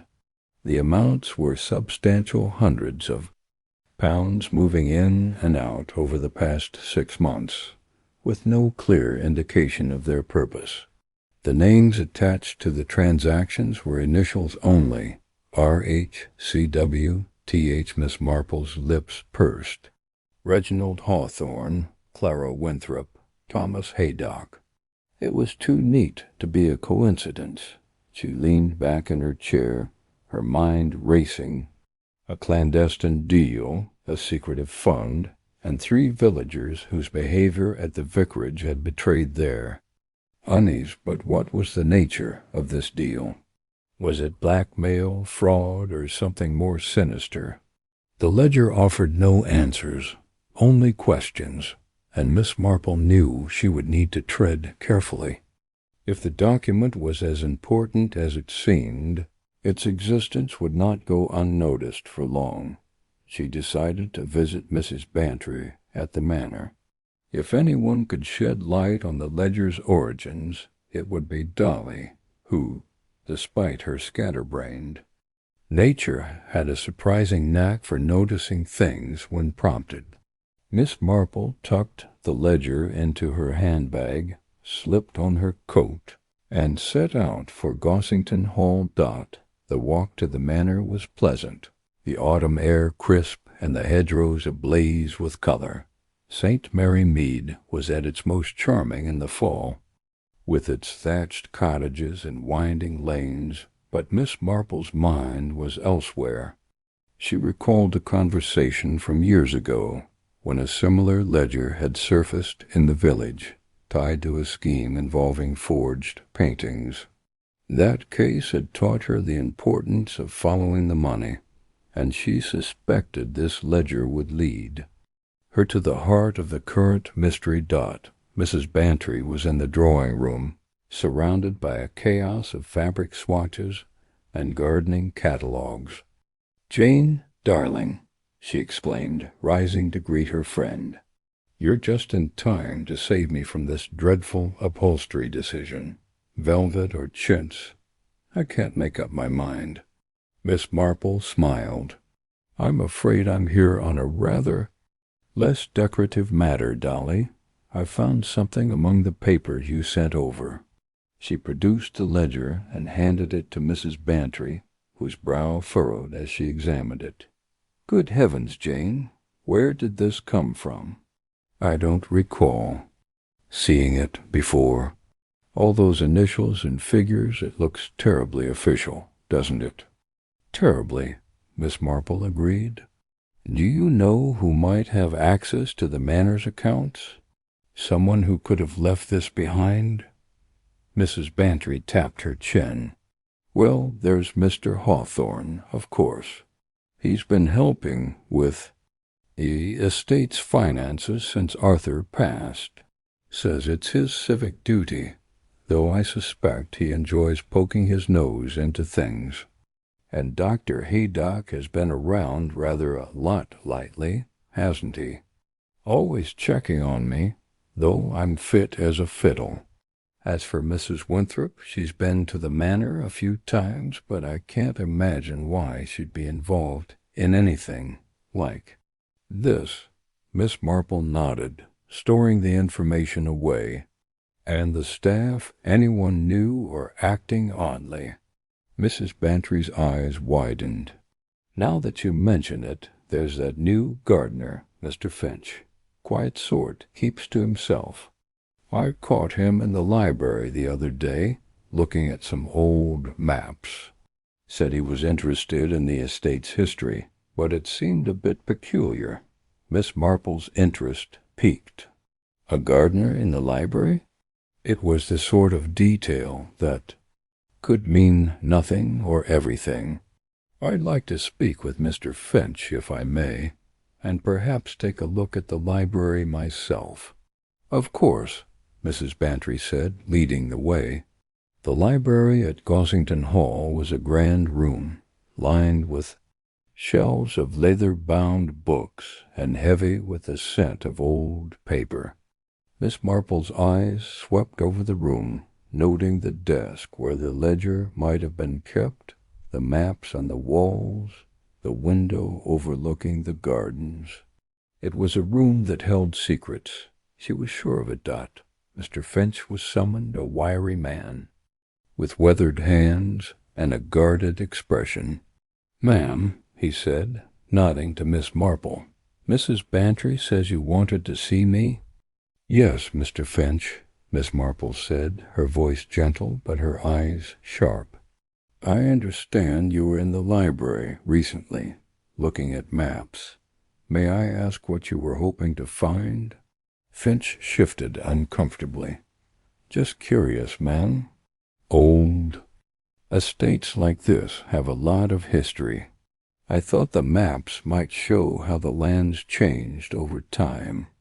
Miss Marple smiled, but her mind was racing. His answer was plausible, but his unease was palpable. She thanked him and let him go, then turned her attention to the desk. A quick search revealed nothing out of the ordinary: pens, paper, a few stray receipts, but as she moved to close the drawer, her fingers brushed against something taped to the underside. It was a small envelope, sealed and unmarked. She slipped it into her handbag, her heart quickening. Back at her cottage, Miss Marple opened the envelope to find a single sheet of paper, a continuation of the ledger's entries. The amounts were larger, the initials the same, but there was a new detail, a reference to the transfer scheduled for the following week. Whatever this deal was, it was nearing its climax, and Miss Marple knew she had little time to act. She spent the afternoon cross-referencing the ledger's entries with her notes from the vicarage gathering. Reginald Hawthorne's nervous demeanor, Clara Winthrop's guarded glances, Thomas Haydock's hovering presence, they all fit together, but the picture was still incomplete.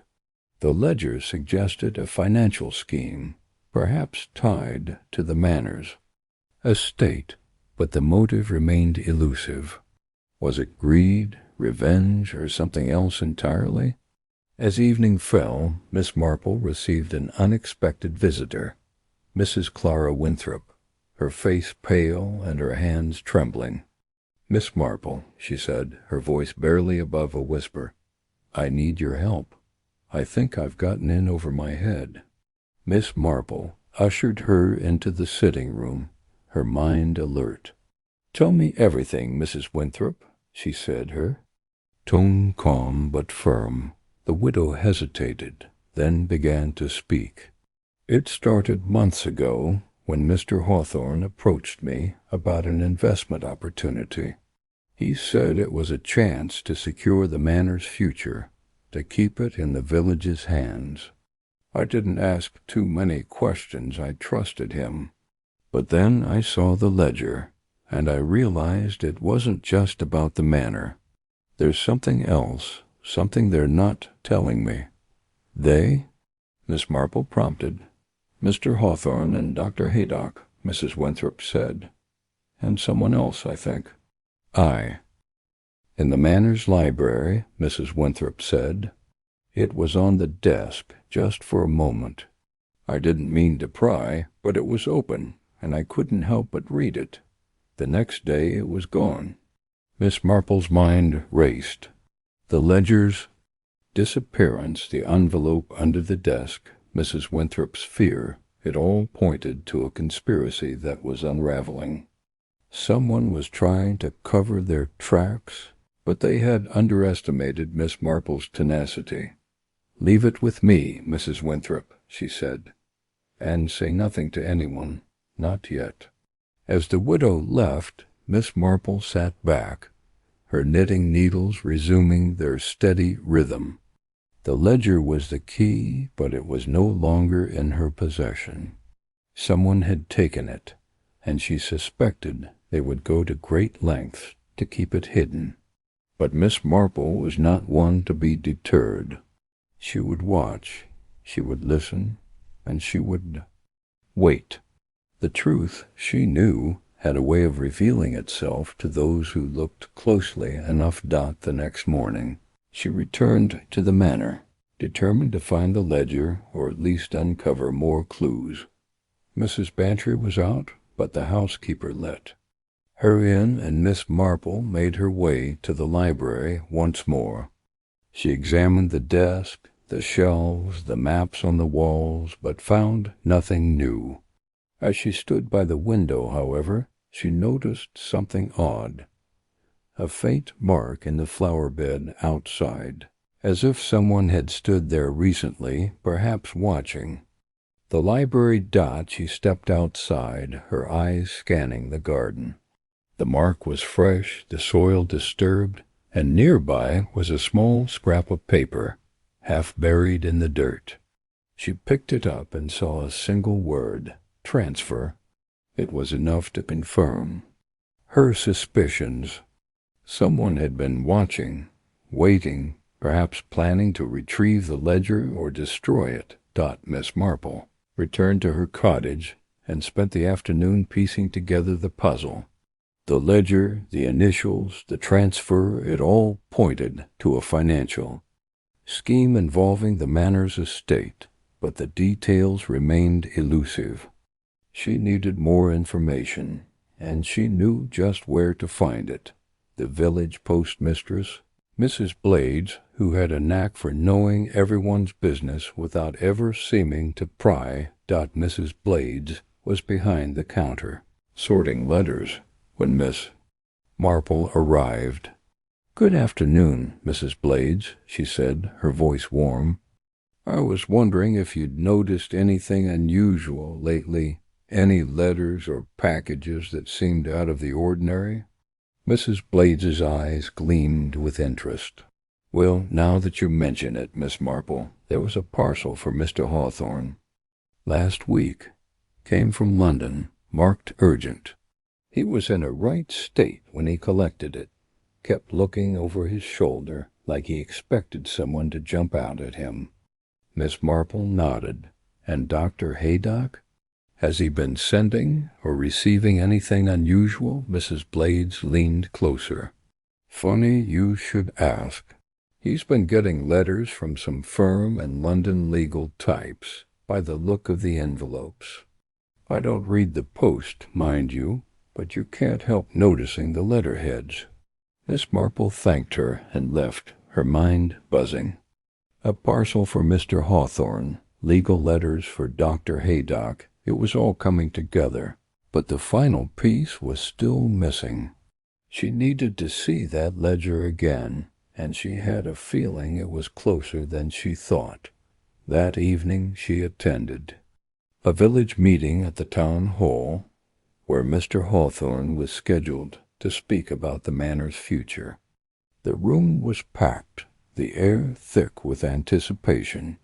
Miss Marple took a seat near the back, her eyes scanning the crowd. There was Mr. Hawthorne, adjusting his cufflinks nervously. There was Dr. Haydock, standing off to the side, his face unreadable. And there was Mrs. Winthrop, sitting alone, her hands clasped tightly in her lap. As Mr. Hawthorne began his speech, Miss Marple's gaze drifted to his briefcase, left unattended near the podium. It was a long shot, but she had learned to trust her instincts. When the meeting broke for tea, she slipped closer, her movements as unobtrusive as a shadow. The briefcase was unlocked, and inside, tucked among papers, was the ledger. Her heart raced as she scanned the pages. The entries were as she remembered, but there was a new addition, a date and a location for the transfer, set for the following night at the manor's stables. Miss Marple closed the briefcase and returned to her seat, her mind racing. The ledger was the key, but it was also a danger. Whoever had taken it would know it was missing soon enough, and they would come looking.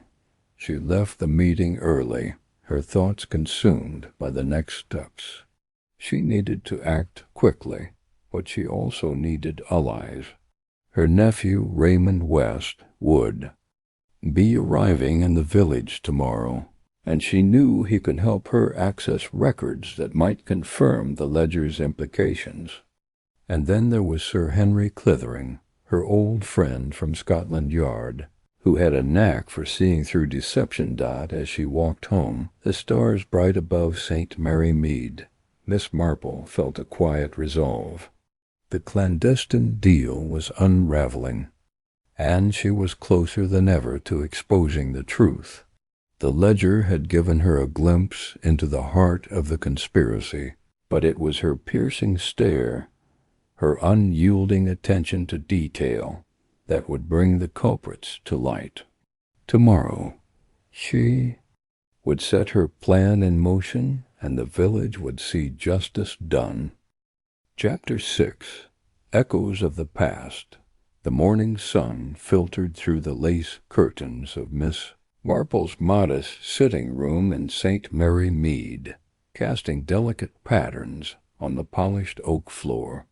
She sat in her favorite armchair, a cup of tea balanced on a small table beside her, its steam curling upward like a faint whisper of the mysteries she was unraveling. Her knitting needles clicked rhythmically, a soft counterpoint to the thoughts churning in her mind. The cryptic conversation she had overheard at Mrs. Price's tea shop, the mysterious visitor at the manor, the anonymous letter, the tensions at the village gathering, and the fleeting glimpse of that misplaced ledger, all these fragments swirled together, refusing to settle into a clear picture. Yet Miss Marple was not one to be daunted by complexity. Her mind, sharp as ever, turned to the past, seeking echoes of similar incidents that might illuminate the present. She set her knitting aside and reached for her notebook, a small, leather-bound volume, where she jotted down observations and musings. The ledger, with its cryptic columns of figures, had hinted at financial irregularities tied to the manor's estate. Its sudden disappearance suggested someone was desperate to keep it hidden. But what struck Miss Marple most was the familiarity of the situation. St. Mary Mead, for all its sleepy charm, had a way of harboring secrets that mirrored those she had encountered before. She closed her eyes, letting her memory drift back to a time many years ago when the village had been stirred by a similar undercurrent of deceit. It was the summer of 1923, Miss Marple recalled, when the village had been gripped by a scandal involving the old vicarage. A young curate, Mr. Ellison, had arrived in St. Mary Mead, full of earnest zeal and a disarming smile. The villagers had taken to him at once, charmed by his sermons and his willingness to help with everything from the church fete to mending Mrs. Carter's garden fence. But Miss Marple, even then, had noticed something amiss. It was the way Mr. Ellison's eyes darted nervously when certain questions were asked, the way he avoided discussing his past, and the curious fact that he always seemed to have more money than a curate's stipend could reasonably provide. Her suspicions had deepened when she overheard a conversation at the post office between Mr. Ellison and a stranger who had arrived on the evening train. The stranger, a man with a sharp city accent and a briefcase that seemed out of place in the village, had spoken in low tones about the arrangement and the funds. Miss Marple, pretending to examine a display of postcards, had caught enough to know that something clandestine was afoot. Over the weeks that followed, she had pieced together the truth. Mr. Ellison was involved in a scheme to divert church funds to a dubious investment venture, orchestrated by a group of city financiers who promised high returns. The venture, of course, was a sham, and when the truth came out, Mr. Ellison had fled, leaving the vicarage in disgrace and the village in an uproar. Miss Marple opened her eyes. the memory as vivid as if it had happened yesterday. The parallels to the current situation were striking. The whispered conversation at the tea shop, the nervous demeanor of Mr. Hargrove, the businessman she had observed at the village gathering, and the ledger's hints of financial irregularities, all suggested a scheme not unlike the one Mr. Ellison had been entangled in. But this time the stakes seemed higher, the players more cautious, and the web of deceit more intricate. The manor, with its sprawling estate and its reclusive owner, Sir Reginald Hawthorne, was at the heart of it. Miss Marple was certain of that dot. She rose from her chair and crossed to the window, peering out at the quiet street. The village was stirring now, with Mrs. Price sweeping the steps of her tea shop, and young Tommy Bantry riding his bicycle toward the post office. To an outsider, St. Mary Mead was the picture of tranquility, but Miss Marple knew better. Beneath its serene surface, human nature played out its timeless dramas: greed, ambition, betrayal. She turned back to her notebook, flipping to a fresh page to jot down her thoughts. The ledger, she wrote, was the key. Its brief appearance in Sir Reginald's study, glimpsed by chance when she had visited the manor to discuss the church flower. Rhoda had revealed columns of figures that didn't add up. Payments to unknown entities, sums far larger than the manor's usual expenses, and cryptic abbreviations that suggested a hidden purpose.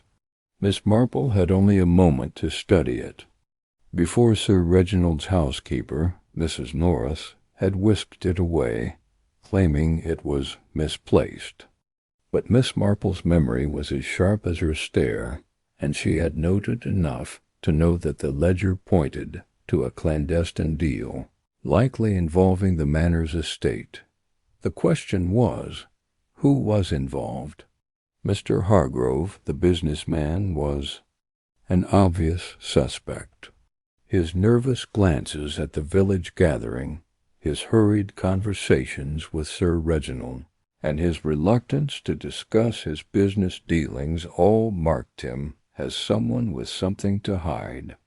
Then there was Mrs. Lydia Blackwood, the secretive widow who had moved to St. Mary Mead only a year ago.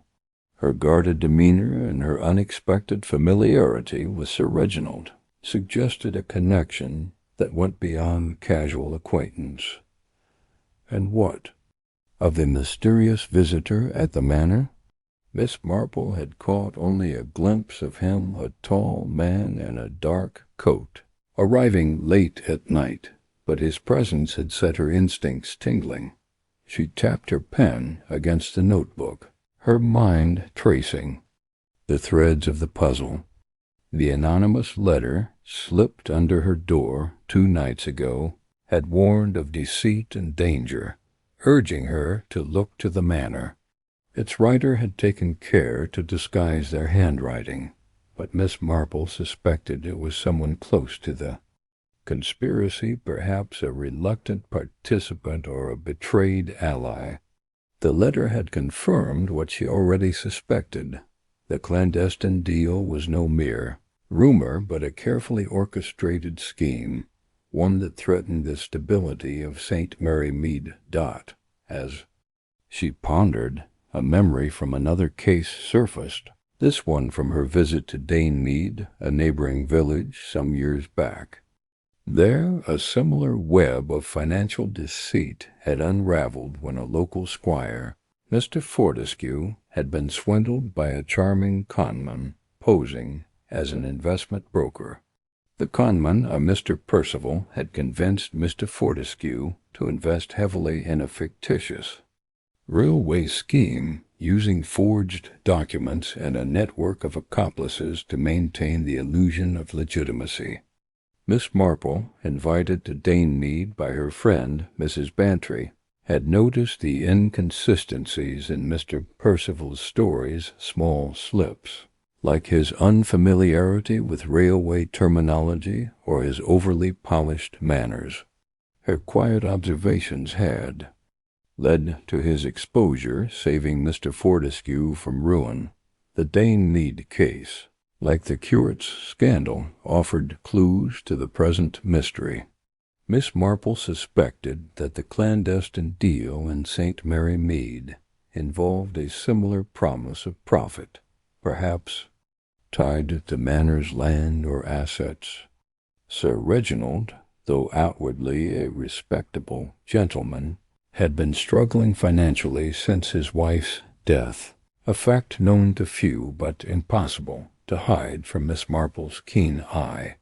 The Manor's upkeep was costly, and Sir Reginald's pride would not allow him to admit his difficulties.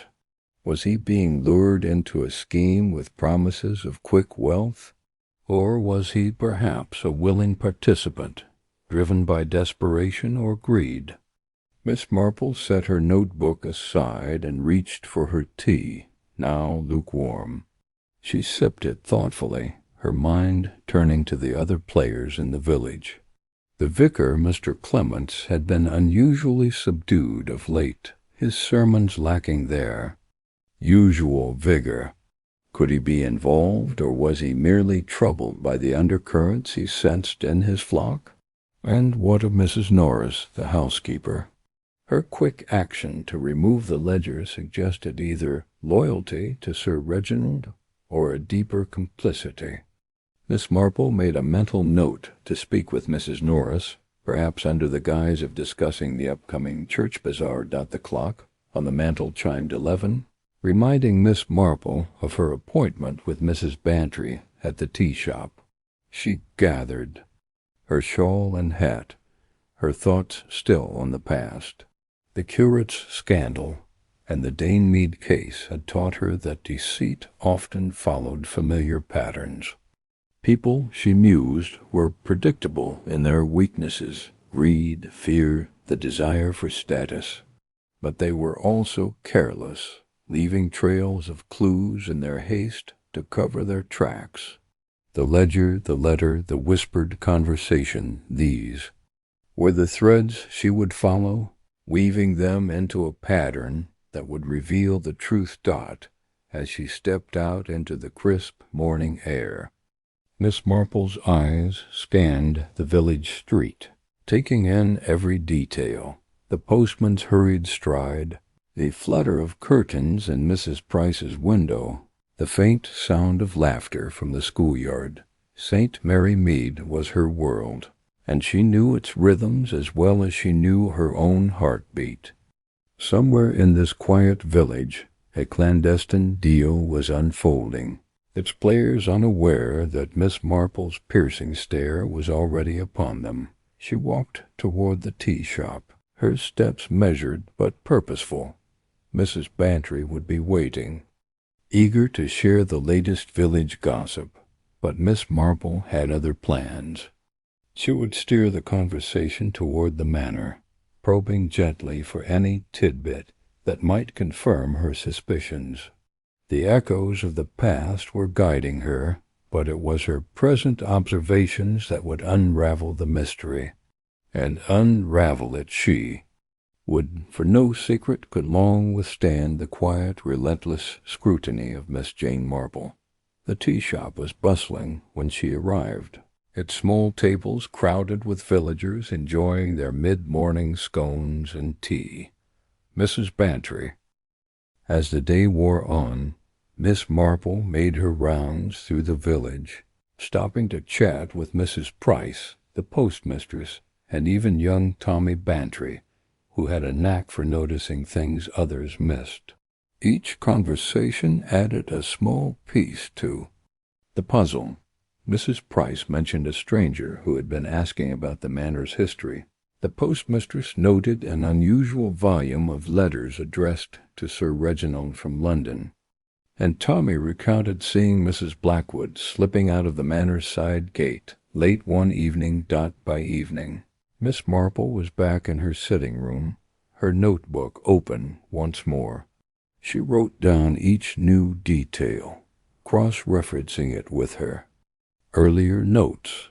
The echoes of the past were growing louder, their patterns aligning with the present. The curate's scandal had taught her to look for hidden motives.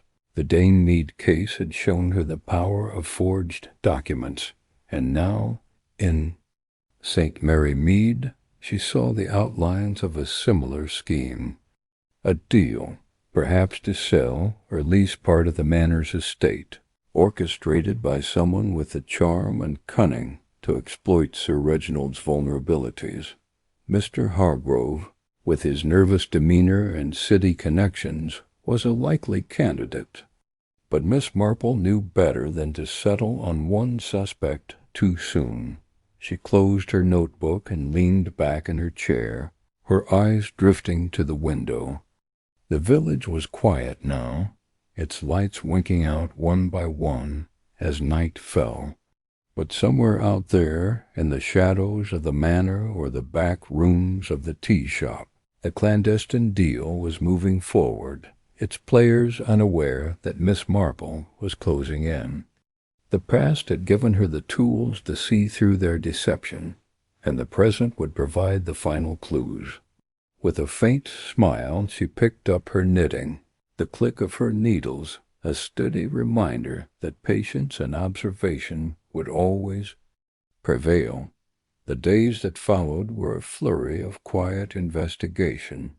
Miss Marple attended the church service on Sunday, noting the absence of Mr. Hargrove and the distracted air of Mrs. Blackwood, who sat alone in a back pew. She visited the manor under the pretext of discussing the flower rota, her eyes scanning for any sign of the ledger or the mysterious visitor. Mrs. Norris, as expected, was tight-lipped, but her nervous glance toward the library door betrayed her unease. On Tuesday, Miss Marple received an unexpected visitor, young Tommy Bantry, breathless with excitement. He had seen the mysterious stranger again, this time slipping into the village inn late at night. He was carrying a briefcase, Miss Marple, Tommy said, his eyes wide, and he looked like he didn't want anyone to see him. Miss Marple thanked Tommy with a piece of toffee and added this detail to her notebook. A briefcase, a late-night arrival, a secretive manner, these were the hallmarks of someone with something to hide. She recalled the stranger from the curate's scandal, with his sharp accent and his own suspicious briefcase. History, it seemed, was repeating itself, but Miss Marple was determined to stay one step ahead. By the end of the week, her observations had yielded a clearer picture. The clandestine deal, she now believed, involved a plan to sell a portion of the manor's land to a developer, likely represented by the mysterious stranger. Mr. Hargrove was the intermediary, using his business connections to broker the deal, while Mrs. Blackwood's role remained unclear, perhaps a silent partner, or perhaps a reluctant participant drawn in by promises or threats. Sir Reginald, caught in financial straits, was the perfect target, his pride and desperation making him vulnerable to manipulation, but there were still gaps in the puzzle. The ledger's disappearance suggested someone was covering their tracks, and the anonymous letter hinted at a fracture within the conspiracy. Miss Marple needed more evidence, something concrete to confirm her suspicions.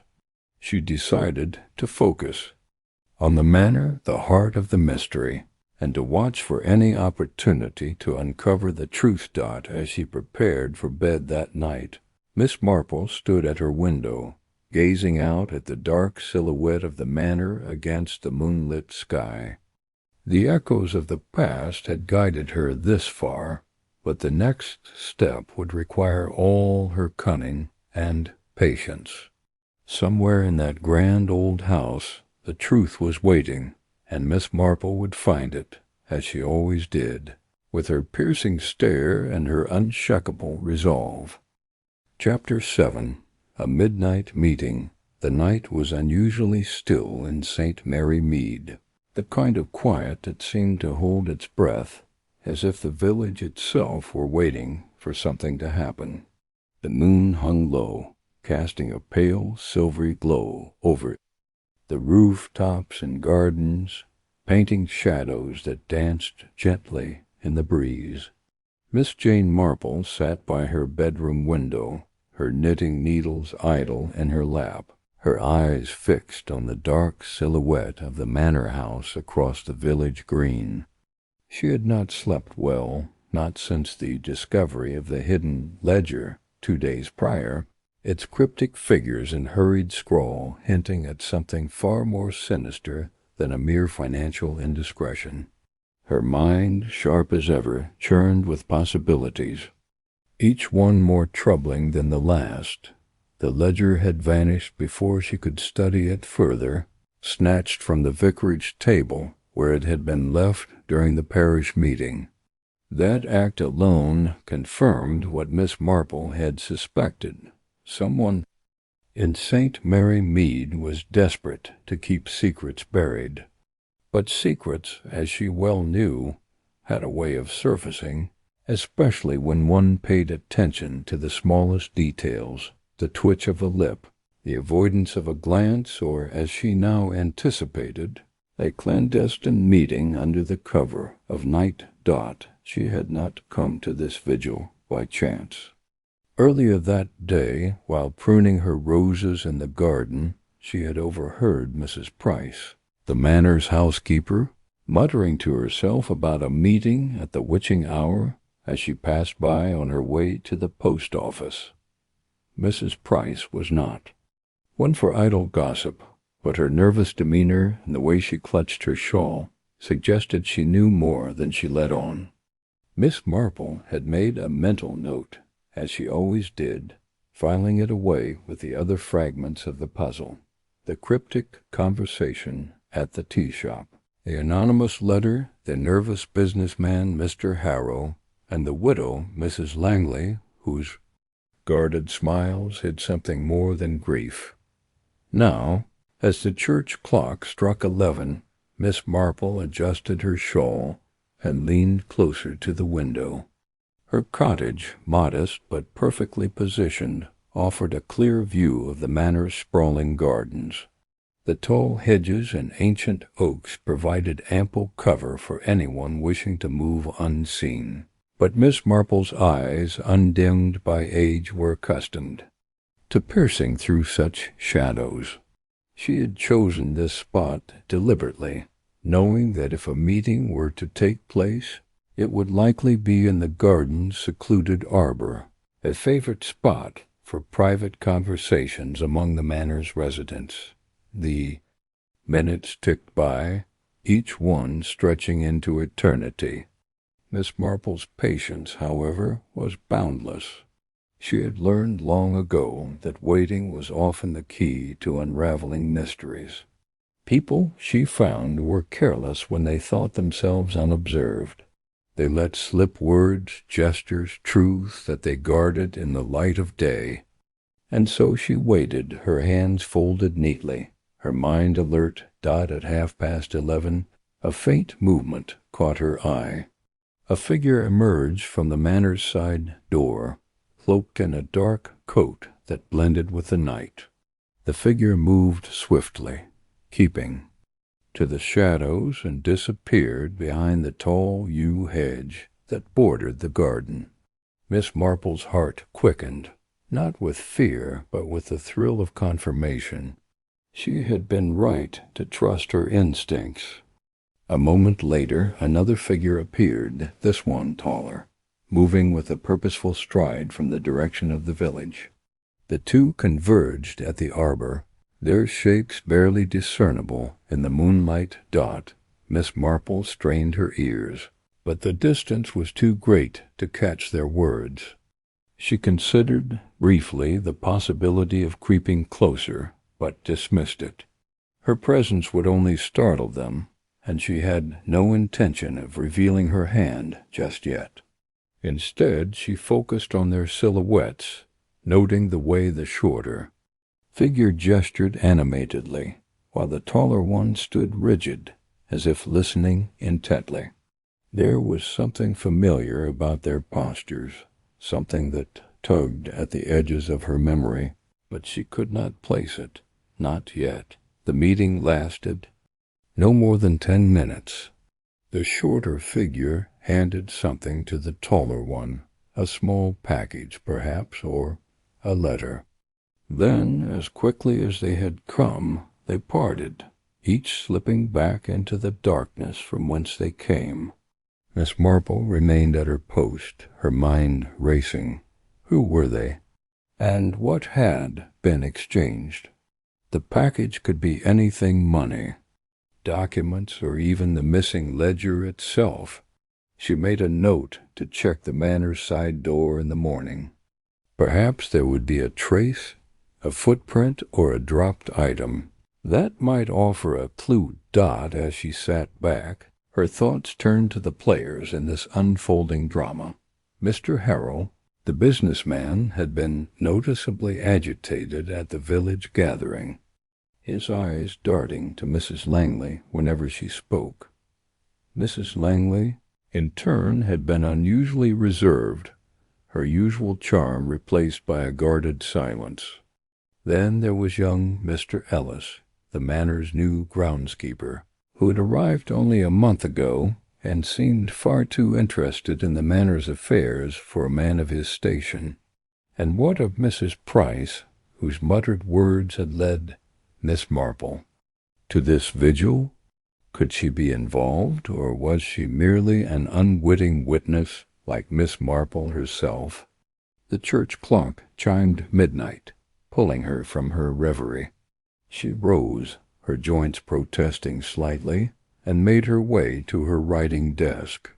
There she jotted down her observations in her neat, precise handwriting, a habit she had maintained since her youth. The act of writing clarified her thoughts, allowing her to see connections that might otherwise remain hidden. She noted the time of the meeting, the approximate height and build of the figures, and the exchange of the package. She also wrote a reminder to speak with her nephew, Raymond West, who had promised to look into certain records at the county office. If the ledger's figures pointed to a financial scheme, as she suspected, Raymond's findings might provide the missing piece. The next morning dawned bright and crisp, the village bathed in the golden light of early autumn. Miss Marple, ever the picture of routine, made her way to the manor under the pretense of delivering a jar of her homemade blackberry jam to Mrs. Price. The housekeeper greeted her warmly, though her eyes betrayed a flicker of unease. "Good morning, Mrs. Price," Miss Marple said, her voice gentle but probing. "I thought you might enjoy some of my jam. You've been looking rather tired lately. Everything all right at the manor?" Mrs. Price's smile faltered for a fraction of a second. "Oh, you're too kind, Miss Marple. Just the usual bustle, you know. The master's been entertaining guests, and it keeps us all on our toes." "Guests, you say?" Miss Marple tilted her head, her eyes bright with curiosity. "Anyone I might know?" Mrs. Price hesitated, then busied herself with arranging the jam jar on a shelf. "Just some business folk from London. Nothing out of the ordinary." Miss Marple nodded, her expression one of polite interest, but her mind was already at work. Business folk from London. That could mean Mr. Harrow's associates, or perhaps someone connected to the mysterious visitor who had arrived at the manor a week ago. She made a mental note to ask Raymond about any recent registrations of London-based companies in the county records. As she left the manor, she took a detour through the garden, her eyes scanning the ground near the side door. The earth was soft from recent rain, and there, near the yew hedge, She spotted a faint footprint, a man's shoe, by the size of it, with a distinctive tread. She crouched down, careful not to disturb the mark, and committed its details to memory. It was not much, but it was something, a thread to pull, a lead to follow. Back in her cottage, Miss Marple settled into her armchair with a cup of tea, her knitting resumed as a cover for her thoughts. The midnight meeting had confirmed her suspicions. There was a conspiracy afoot in St. Mary Mead, one that involved the manor and its inhabitants. The ledger, the anonymous letter, the whispered conversation all pointed to a clandestine deal, likely financial in nature, but with stakes high enough to warrant secrecy and betrayal. She thought of the figures in the arbor, their hurried exchange, and the footprint by the hedge. Each clue was a piece of the puzzle, and Miss Marple was determined to fit them together. Over the next few days, she went about her routine with her usual calm, but her mind was never idle. She observed Mr. Harrow at the post office, noting the way he lingered near the counter, as if expecting a letter that never came. She watched Mrs. Langley at the church bazaar, her smile brittle as she deflected questions about her late husband's business dealings, and she kept an eye on young Mr. Ellis, who seemed to spend an inordinate amount of time near the manor's locked study, where the ledger had last been seen. On the third day, Raymond arrived from London, his face bright with the enthusiasm of youth. He had always been fond of his aunt, though he sometimes underestimated her sharpness, mistaking her quiet demeanor for simplicity. Over tea, he shared what he had found in the county records. "There's something odd about the manors." "Accounts," he said, spreading a sheaf of papers on the table. "A series of payments to a company called Meridian Holdings, based in London. The sums are substantial, but there's no clear record of what they're for. And here's the strange part, Meridian Holdings doesn't seem to exist. At least, not officially." Miss Marple's eyes gleamed. "How very interesting," she said softly. "And who authorized these payments?" "That's the thing," Raymond replied, leaning forward. "The signatures are all from Mr. Harrow, but there's a co-signatory, someone named Langley."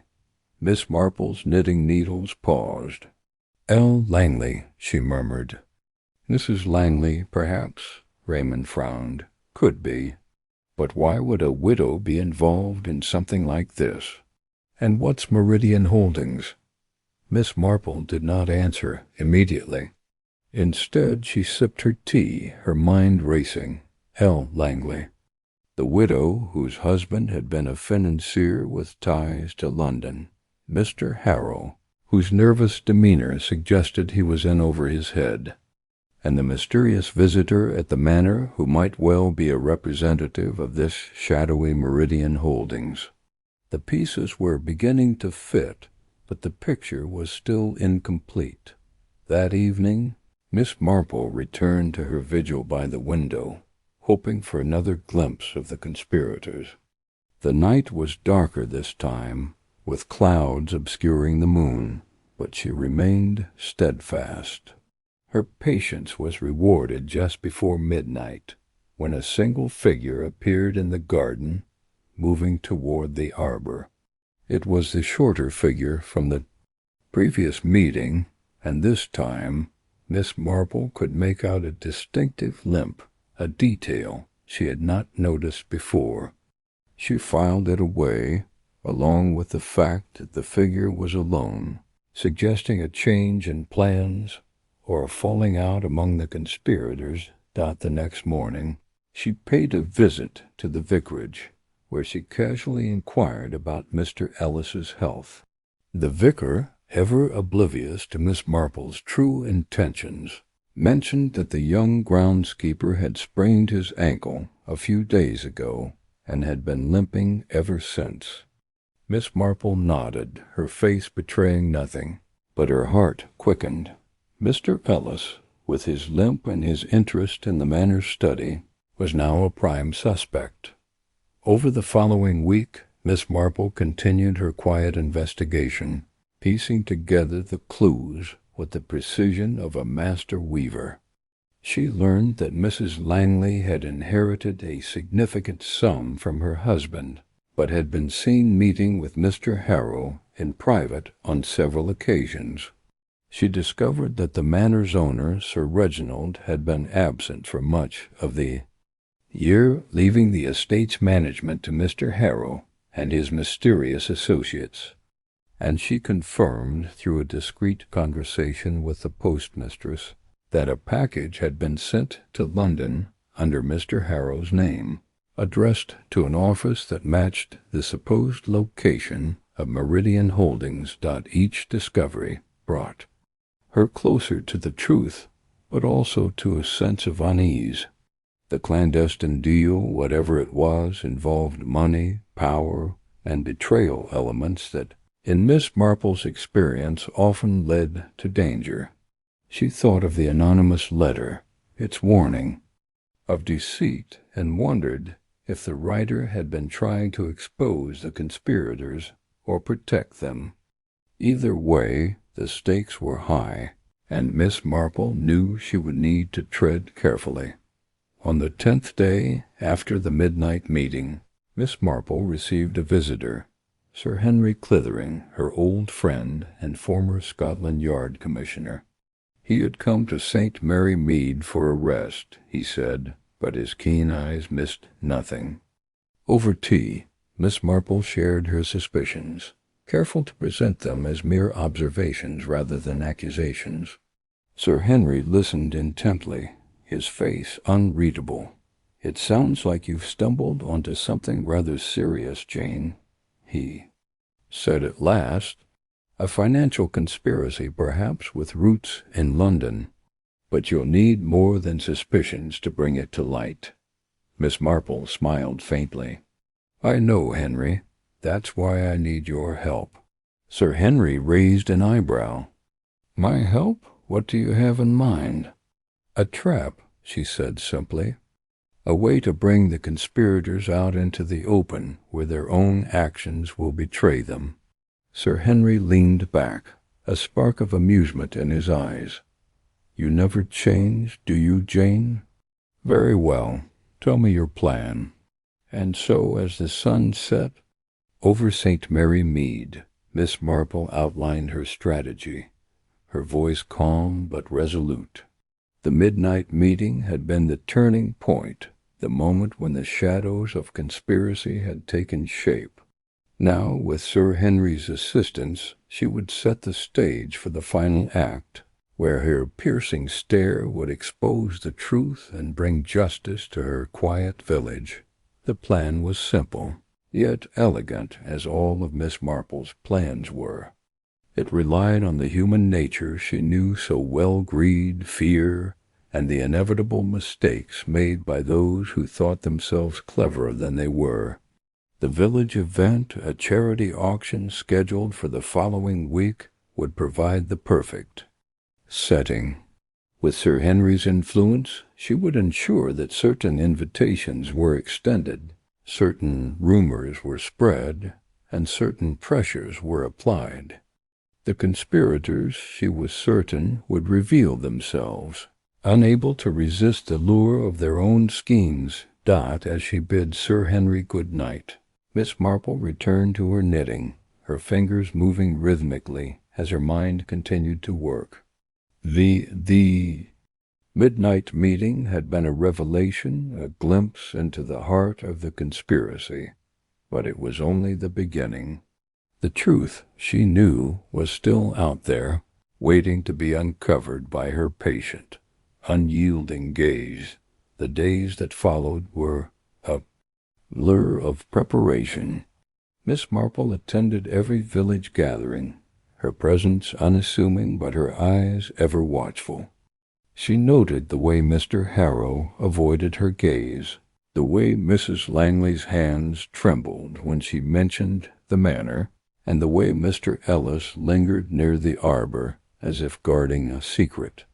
Each observation was a thread, and Miss Marple was weaving them into a tapestry that would soon reveal the full picture.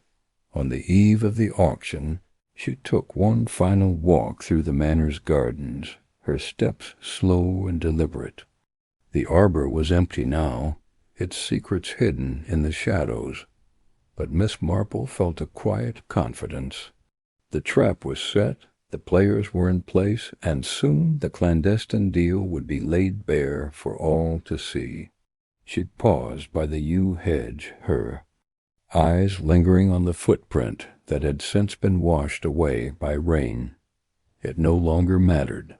She had seen enough, heard enough, to know what must be done. As she turned back toward her cottage, the church clock struck midnight, its chimes echoing through the still night. Miss Marple smiled to herself. The hour of truth was coming, and she would be ready. Chapter 8. The reluctant ally. The morning sun filtered through the lace curtains of Miss Marple's cottage, casting delicate patterns across the polished oak table where she sat, her knitting needles clicking rhythmically. The air carried the faint scent of lavender from the garden, and the village of St. Mary Mead seemed, to an outsider, as tranquil as ever. But Miss Marple's mind was far from tranquil. The events of the past few days, the cryptic whispers in the tea-shop, the mysterious visitor at the manor, the anonymous letter, and the fleeting glimpse of a midnight meeting, had woven a tapestry of intrigue that demanded her attention.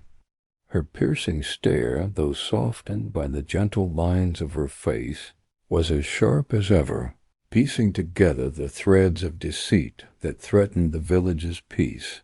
She set her knitting aside and sipped her tea, her thoughts turning to the next step in unraveling the clandestine deal. The hidden ledger she had glimpsed, with its tantalizing hint of financial irregularities, had vanished before she could study it further. The midnight meeting in the manor's gardens had confirmed her suspicions of a conspiracy, but the players remained elusive, their motives shrouded in carefully guarded secrets. Miss Marple knew she needed more than her own observations to bring the truth to light. She needed an ally, someone with access to information beyond the village's gossip-laden tea-rooms and hedgerows. And there was one person she could trust, her nephew, Raymond West. Raymond, a writer of some repute, had always viewed his aunt's knack for solving mysteries with a mix of amusement and admiration. He was fond of her, though he sometimes underestimated the steel beneath her unassuming demeanor. Miss Marple smiled to herself as she recalled his last visit, when he had teased her about her village sleuthing. But now she needed his connections, his ability to navigate the world of official records and city offices. She penned a letter to him, her handwriting neat and precise, inviting him to St. Mary Mead under the guise of a quiet weekend. She knew he would come, if only out of curiosity, and she would need to tread carefully to enlist his help without alarming him. By noon, the postman had collected her letter, and Miss Marple turned her attention to the village. She donned her straw hat and stepped out into the warm July air, her eyes scanning the familiar lanes of St. Mary Mead. The village was abuzz with its usual rhythm. Mrs. Price at the grocer's arranging apples, Mr. Hodgkins sweeping the steps of the post office, and a gaggle of children chasing a stray dog near the vicarage. But beneath the surface, Miss Marple sensed an undercurrent of unease. The clandestine deal, whatever it was, had cast a shadow over the village, and she was determined to bring it into the light. Her walk, took her past the tea shop, where the initial whisper of the deal had reached her ears. She paused, glancing through the window at the familiar faces inside Mrs. Bantry, sipping tea with her usual gusto, and Mr. Pauk, the local solicitor, looking unusually preoccupied. Miss Marple made a mental note to speak with Mr. Pauk later. His nervous demeanor at the village gathering had not escaped her notice. For now she continued toward the manor, where the mysterious visitor and the midnight meeting had deepened. Her suspicions, the manor, a sprawling Georgian structure surrounded by manicured gardens, stood at the edge of the village, its stone facade imposing yet elegant. It belonged to the Hargraves, a family of considerable wealth whose patriarch, Sir Reginald Hargrave, had passed away a year ago, leaving his widow, Lady Evelyn, and their son, Charles, to manage the estate. Miss Marple had always found Lady Evelyn to be a woman of poise, but there was a guarded quality to her that suggested she knew more than she let on. Charles, on the other hand, was impulsive, prone to flashy displays of wealth that had raised eyebrows in the village. The mysterious visitor, a man Miss Marple had glimpsed only briefly, had arrived shortly after Sir Reginald's death, and his presence had coincided with the whispers of the deal dot. As Miss Marple approached the manor's gates, she noticed a figure in the distance, Charles Hargrave, striding purposefully across the lawn, his face set in a frown.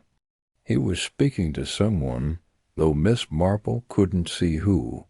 She adjusted her hat, using the brim to shield her eyes as she strained to catch a glimpse of the other person. It was Mr. Pauk, the solicitor, his hands gesturing nervously. As he spoke, the two men disappeared behind a hedge, and Miss Marple made a mental note to keep an eye on Charles. His involvement in the deal seemed likely, given his financial troubles. Rumors of gambling debts had circulated in the village for months. That evening, as the sun dipped below the horizon, casting a golden glow over St. Mary Mead, Miss Marple sat in her parlor, her thoughts interrupted by a knock at the door. It was Raymond, his suitcase in hand, his face lit with a mixture of curiosity and exasperation.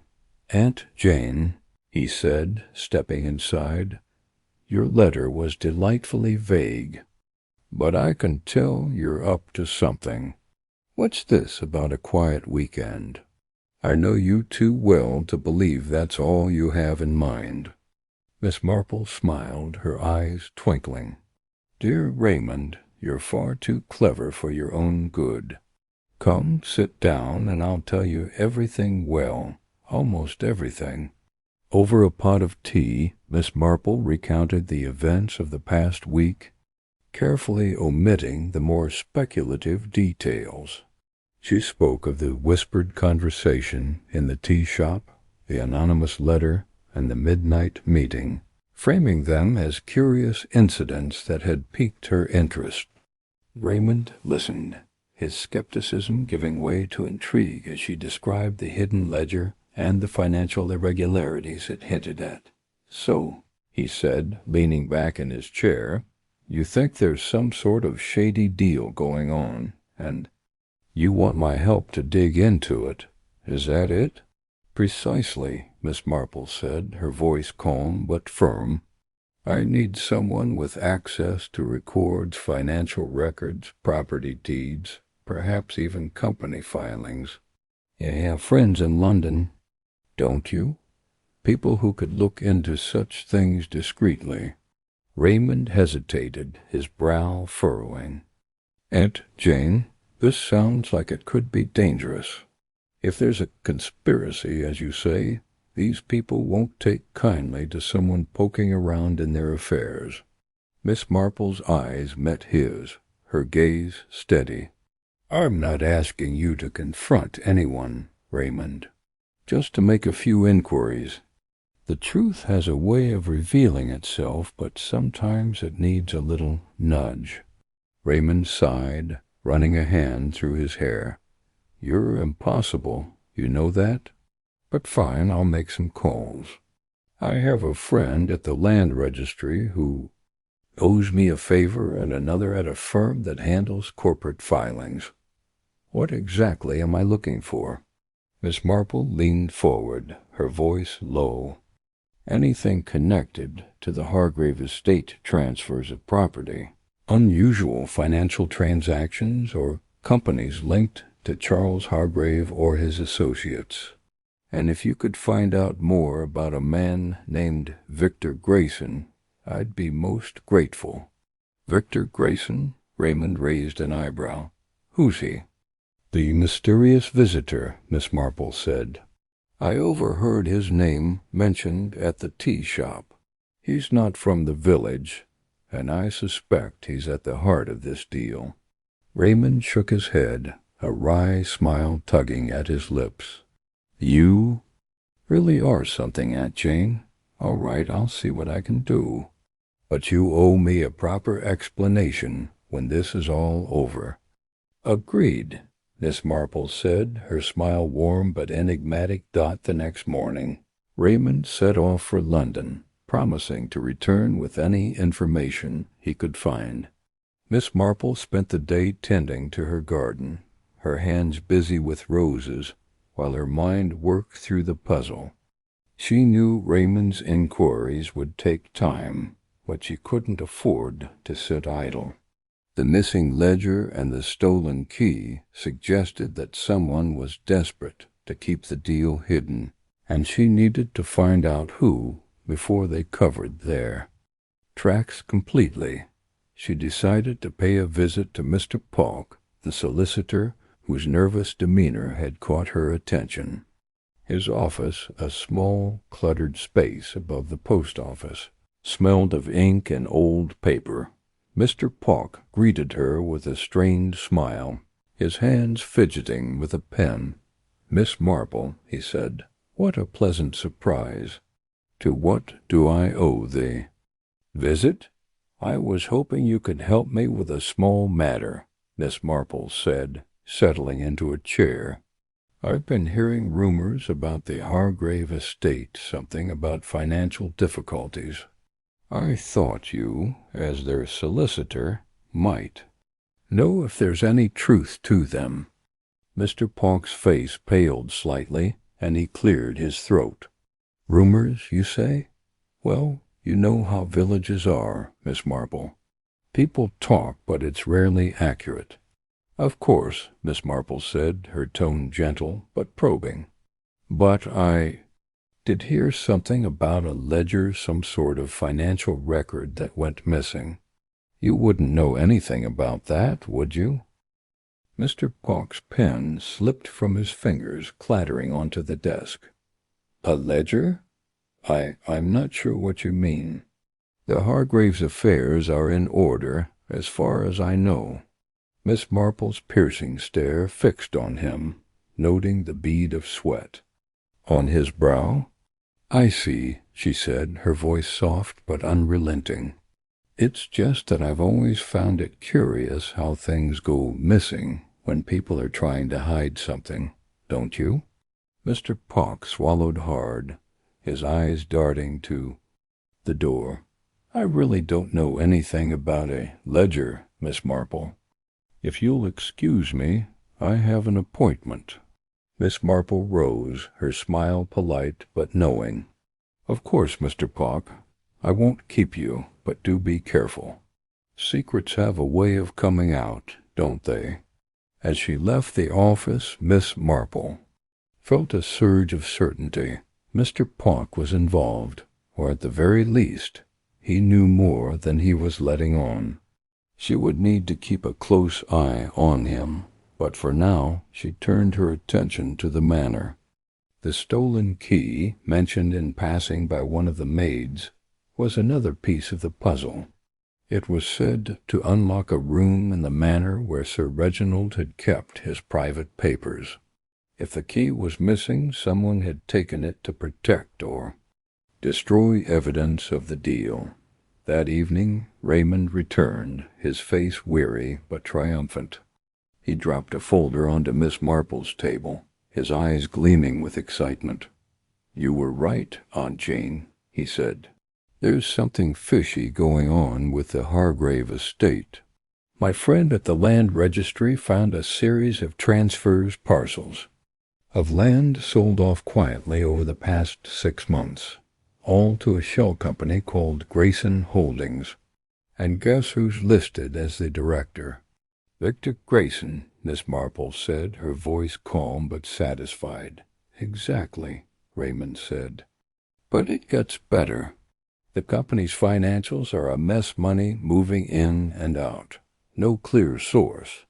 It's like they're laundering funds through the estate." Miss Marple nodded, her mind racing. "And the Hargraves?" "Charles is up to his neck in debt," Raymond said. "Gambling, mostly. My contact at the corporate firm found a loan agreement between Charles and Grayson Holdings. It looks like Grayson's using the debt to pressure Charles into selling off parts of the estate." Miss Marple's eyes narrowed. "And Lady Evelyn, nothing concrete," Raymond admitted. "But she's been signing off on the transfers. Either she's in on it or she's being manipulated." Miss Marple leaned back, her knitting needles resuming their steady rhythm.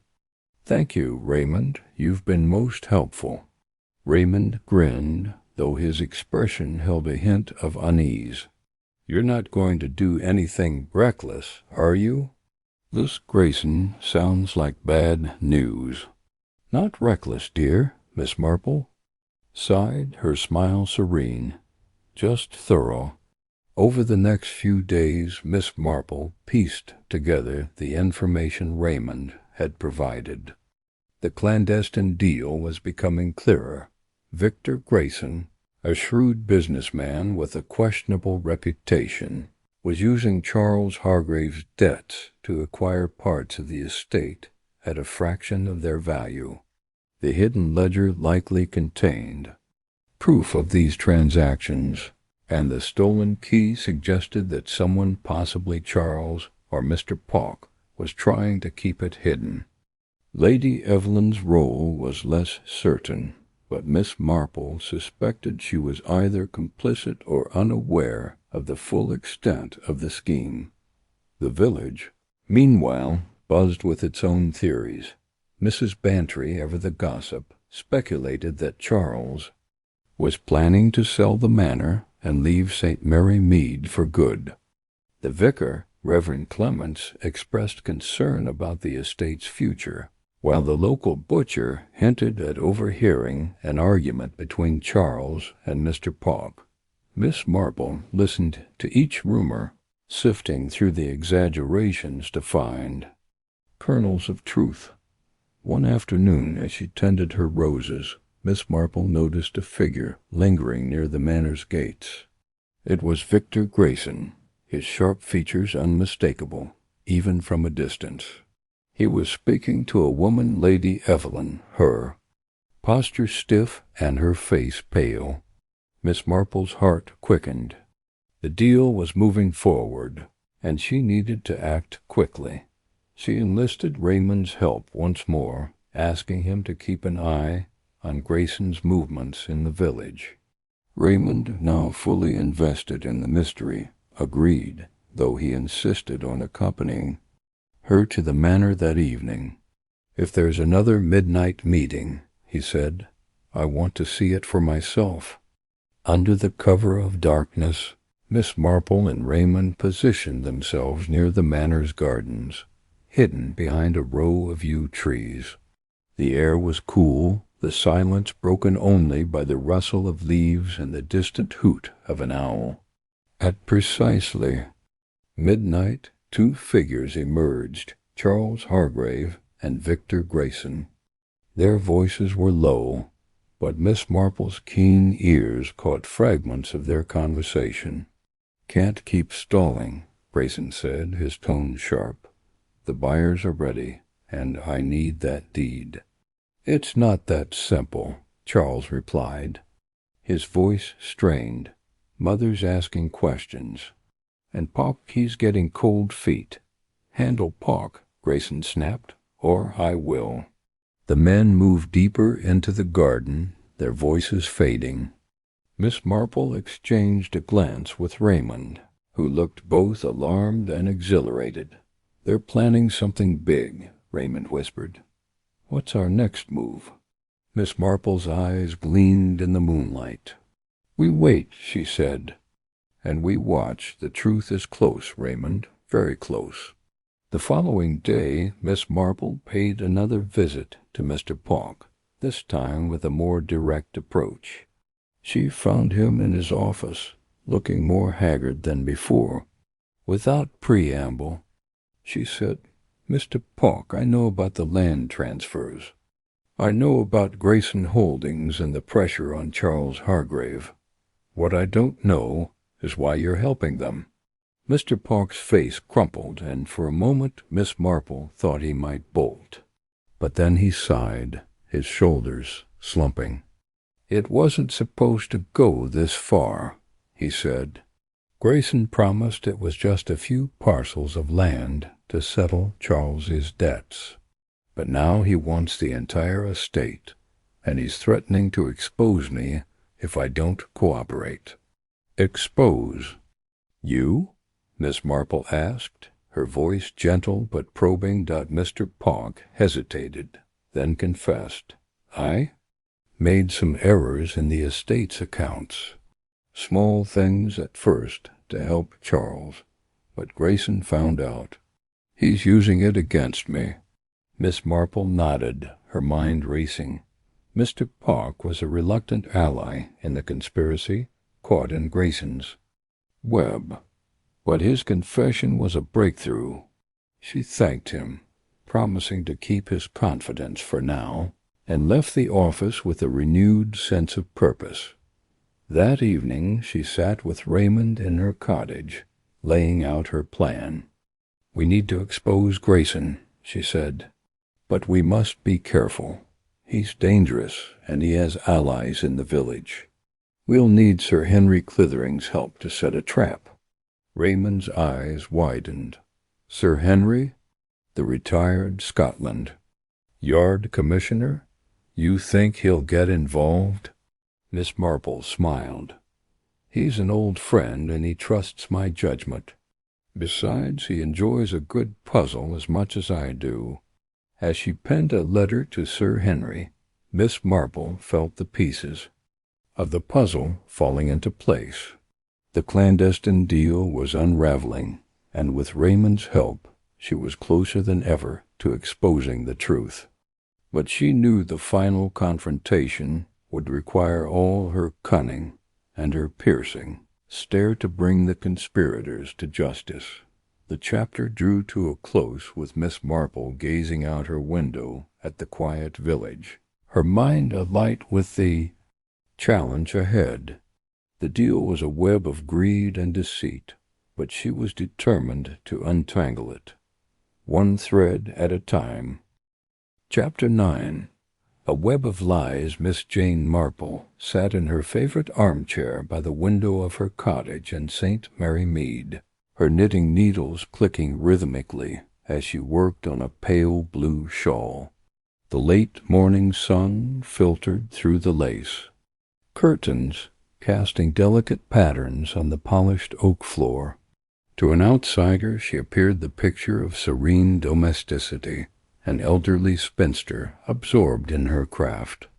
But her sharp blue eyes, darting occasionally toward the garden path, betrayed a mind at work, sifting through the tangled threads of a mystery that had gripped the village. The cryptic conversation she had overheard at Mrs. Bantry's tea shop 2 weeks ago had set her on this path. A whispered exchange between Mr. Clement, the nervous businessman who owned the local draper's shop, and Mrs. Harrell, the secretive widow who had moved to St. Mary Mead only 6 months prior, had hinted at a clandestine deal. Since then, Miss Marple's quiet observations had uncovered a web of deceit involving prominent villagers, a mysterious visitor at the manor, and a hidden ledger that suggested financial irregularities. Now, as she questioned those around her, she found herself navigating a maze of conflicting stories, each villager's account adding a new twist to the puzzled dot. Her first visit of the day had been to Mrs. Bantry, who lived at Gossington Hall, and was always eager to share village gossip. Over a cup of Earl Grey, Mrs. Bantry had recounted her encounter with Mr. Clement at the church bazaar. "He was positively jittery, Jane," she had said, her eyes wide with excitement. "Kept looking over his shoulder as if he expected someone to pounce. And when I asked about his new shipment of silks, he changed the subject so quickly I nearly spilled my tea." Miss Marple had nodded thoughtfully, her needles pausing for a moment. Mr. Clement's unease was not new. She had noticed it herself at the village gathering a week ago, where his furtive glances toward Mrs. Harrow had been impossible to ignore. But Mrs. Bantry's story added a new detail. Mr. Clement had mentioned a delivery that was delayed, though he refused to elaborate. Was this delivery connected to the hidden ledger Miss Marple had glimpsed in the manor's library, with its cryptic entries about sums of money and coded initials? Her next stop had been the vicarage, where the Reverend Mr. Harmon and his wife Griselda welcomed her with their usual warmth. Griselda, ever the lively conversationalist, had shared her own observations about Mrs. Harrow. "She's so reserved. Miss Marple," Griselda had said, slicing a loaf of homemade bread. "I invited her to join the Women's Institute, but she declined with some excuse about being too busy." Busy with what, I wonder? She lives alone in that little cottage by the mill, and I've never seen her with visitors. The vicar, peering over his spectacles, had added, "She did ask me about the history of the manor last Sunday. Wanted to know about its previous owners, particularly the late Mr. Fortescue. I thought it odd, given she's so new to the village." Miss Marple's interest had piqued at this. The manor, now owned by the wealthy but reclusive Mr. and Mrs. Langley, had been at the center of her suspicions since the mysterious visitor, a tall, impeccably dressed man with a guarded manor had arrived 3 weeks ago. Could Mrs. Harrow's curiosity about the manor's past be linked to the visitor, or to the deal itself? And why Mr. Fortescue, who had died under mysterious circumstances a decade ago, leaving the manor to distant relatives? As she left the vicarage, Miss Marple's mind turned to the anonymous letter she had found slipped under her door a week earlier. Written in a careful, disguised hand, it had warned of deceit in high places and urged her to look to the manor. The letter had been her first solid clue, though its vagueness frustrated her. She had tucked it into her handbag, determined to compare its handwriting to any samples she could find, but so far no match had emerged. Her final call of the morning was to Miss Hartnell, the village's most prolific gossip, whose cottage overlooked the green. Miss Hartnell, a stout woman with a penchant for dramatic pronouncements, was only too happy to share her theories. "I saw Mrs. Harrow walking toward the manor late last night, Miss Marple," she said, leaning forward conspiratorially. "It was past 10 o'clock, and she was hurrying, as if she didn't want to be seen. I ask you, what business could she have there at that hour?" Miss Marple's eyebrows rose slightly, though she kept her expression neutral. "Perhaps she was visiting Mrs. Langley," she suggested, knowing full well that Mrs. Langley rarely entertained guests after dusk. Miss Hartnell snorted. "Mrs. Langley, that woman's as cold as a fish. No, I think Mrs. Harrow's up to something. And mark my words, Mr. Clement's in on it.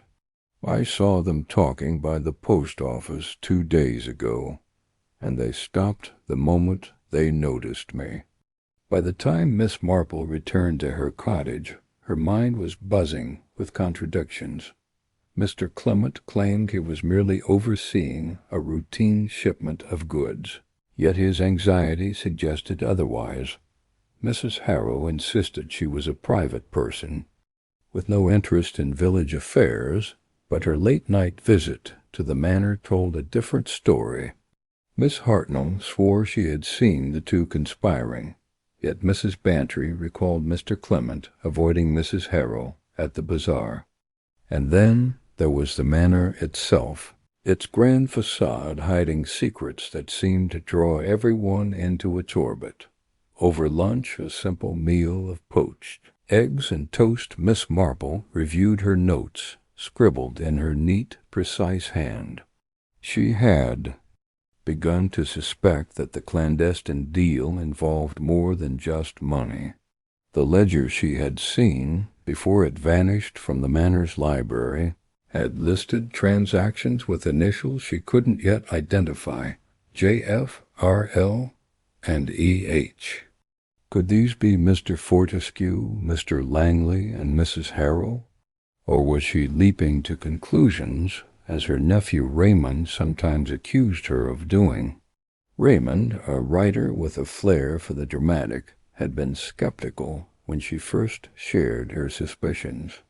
"Aunt Jane," he had said during his last visit, "you see mysteries in every teacup. Perhaps Mr. Clement's just having a bad week, and Mrs. Harrow's simply shy." But even he had admitted that the ledger's disappearance was curious, and he had promised to check the county records for any information about the manor's financial history. As she sipped her tea, Miss Marple's thoughts drifted to a similar case from her youth, when a seemingly innocuous land deal in St. Mary, Mead had unraveled into a scandal involving forged deeds and a missing heir. The parallels were striking: a wealthy estate, secretive meetings, and a cast of villagers with hidden motives. Back then it had been a young maid's careless remark that had led her to the truth. Now she needed a similar breakthrough. The afternoon brought an unexpected visitor, Mr. Petherick, the local solicitor who stopped by to return a book he had borrowed. A reserved man with a meticulous mind, he was one of the few villagers Miss Marple trusted to keep a confidence. As they chatted about the weather, she steered the conversation toward the manor. "I hear Mr. Langley's been making improvements to the estate," she said casually, her needles clicking. "Must be costly with all those repairs to the east." "Wing." Mr. Petherick frowned slightly. "Indeed. I handled some of the paperwork for their mortgage last year, and I can tell you their finances are stretched thin. I was surprised they took on such an ambitious project." Miss Marple's heart quickened, though she kept her tone light. "Oh? I thought they were quite well off." "So they claim," Mr. Petherick said, lowering his voice. "But between you and me, Miss Marple, I've seen their accounts. They've been borrowing heavily, and there's talk of selling off part of the land. Mind you, this is strictly confidential." "Of course," she murmured, her mind racing. "If the Langleys were in financial trouble, could they be behind the clandestine deal? Perhaps they were selling assets under the table to avoid creditors, and Mr. Clement and Mrs. Harrow were involved as brokers or buyers.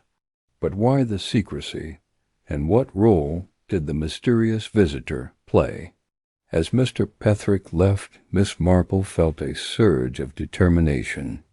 She needed to speak to Mrs. Harrow directly, though she knew the widow would be guarded. She also wanted another look at the manor, ideally during one of Mrs. Langley's rare garden parties, where she could observe the family and their guests. Without arousing suspicion, the opportunity came sooner than expected. That evening, a note arrived from Mrs. Bantry, inviting her to a small gathering at Gossington Hall the following day. "The Langleys will be there," Mrs. Bantry had written in her sprawling hand, "and I hear Mr. Clement's been invited too. Do come, Jane, it promises to be interesting." Miss Marple smiled as she folded the note. Interesting, indeed.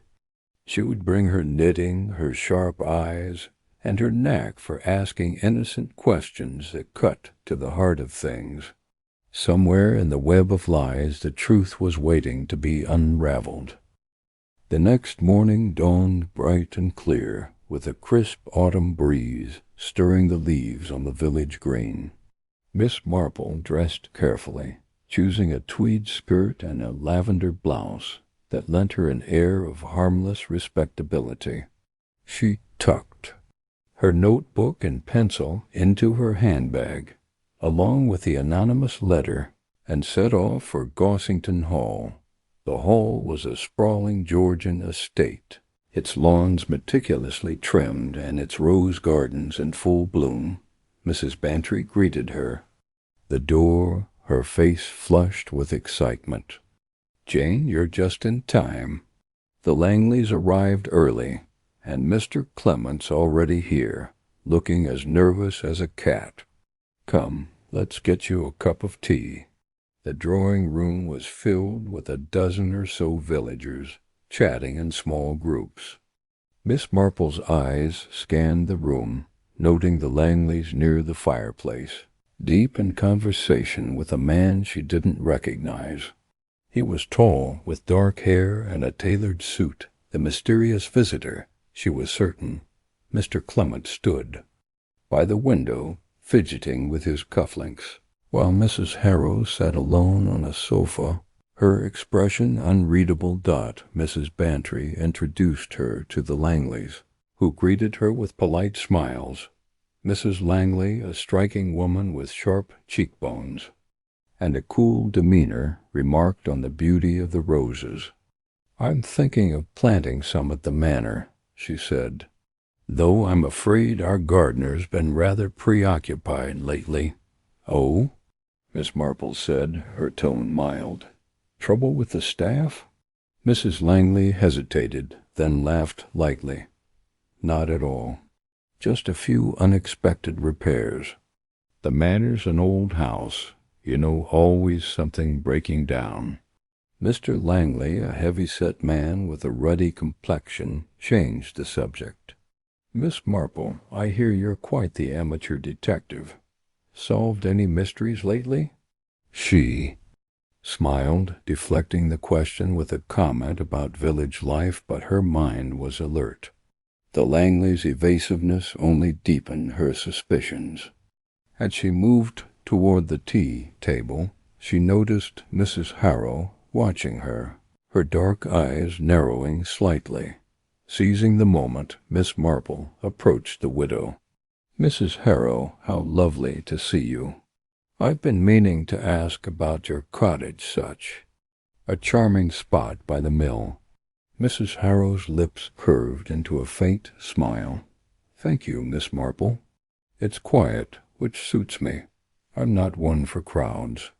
"Nor I, at times," Miss Marple said, settling beside her, "though I find village gatherings so revealing. People's little habits, their glances, you learn so much just by watching." Mrs. Harrow's smile faltered, and she sipped her tea. "I suppose you do, if you've a mind for it." Miss Marple leaned closer, her voice soft. "For instance, I couldn't help but notice Mr. Clement's been rather distracted lately, and I heard you two were seen talking by the post office. I do hope he's not in any trouble." The widow's hand tightened on her cup, but her tone remained steady. Mr. Clement?" We exchanged a few words about the weather, nothing more. As for trouble, I wouldn't know. I keep to myself. "Of course," Miss Marple said, her eyes twinkling. "Though it's curious how often the weather hides deeper conversations, don't you think?" Before Mrs. Harrow could reply, Mrs. Bantry called every one to the garden for croquet. As the group moved outside, Miss Marple lingered, watching Mrs. Harrow join Mr. Clement near the rose-beds. Their heads bent together briefly, and Mr. Clement's face paled before he hurried away.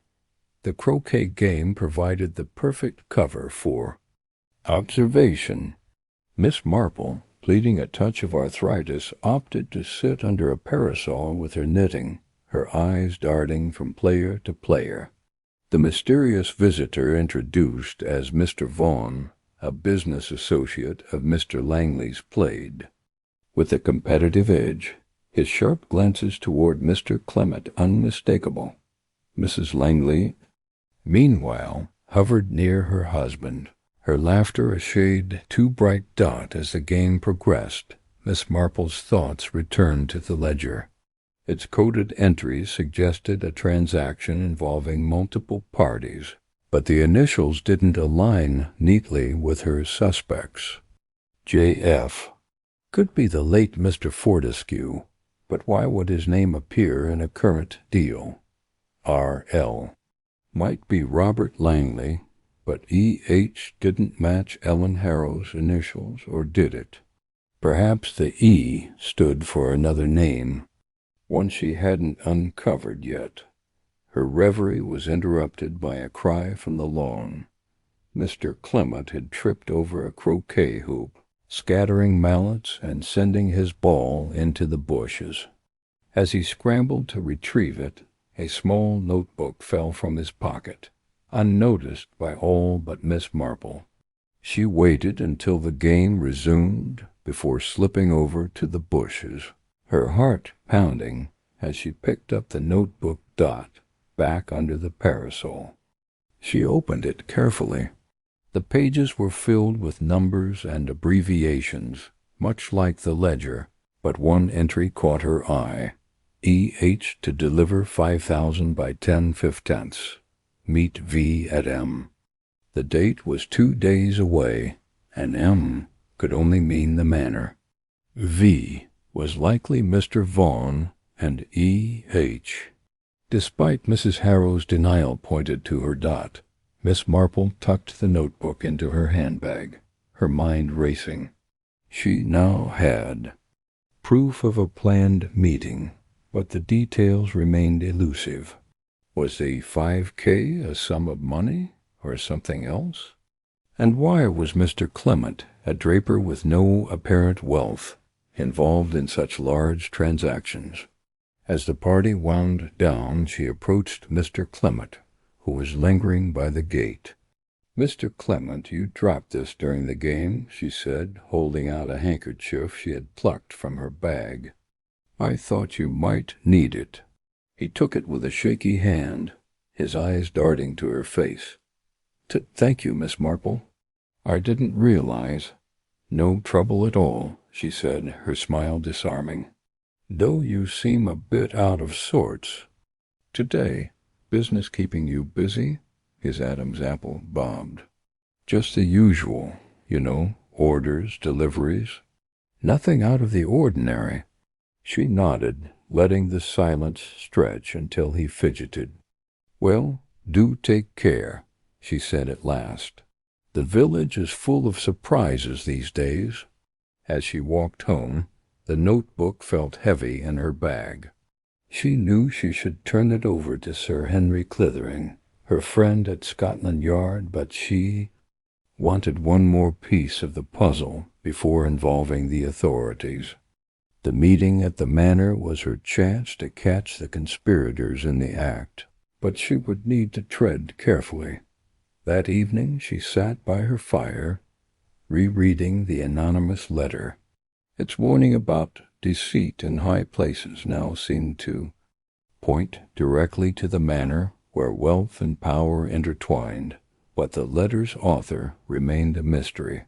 Was it someone inside the conspiracy, or an outsider trying to expose it?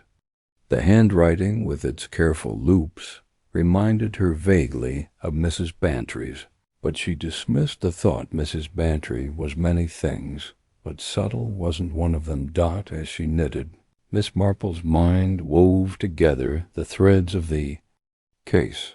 Mr. Clement's notebook confirmed a meeting, but his role was unclear. Was he a pawn or a player? Mrs. Harrow's secrecy suggested guilt, yet her composure hinted at a deeper game. The Langleys' financial troubles pointed to motive, and Mr. Vaughan's presence screamed of outside influence. Somewhere in this web the truth lay hidden, and Miss Marple's piercing stare was determined to find it. The next day she resolved to visit the manor under the pretense of borrowing a gardening book from Mrs. Langley. It was a flimsy excuse, but it would give her a chance to observe the household, and if luck was on her side, overhear something useful. She also planned to telephone Raymond, asking him to expedite his search of the county records.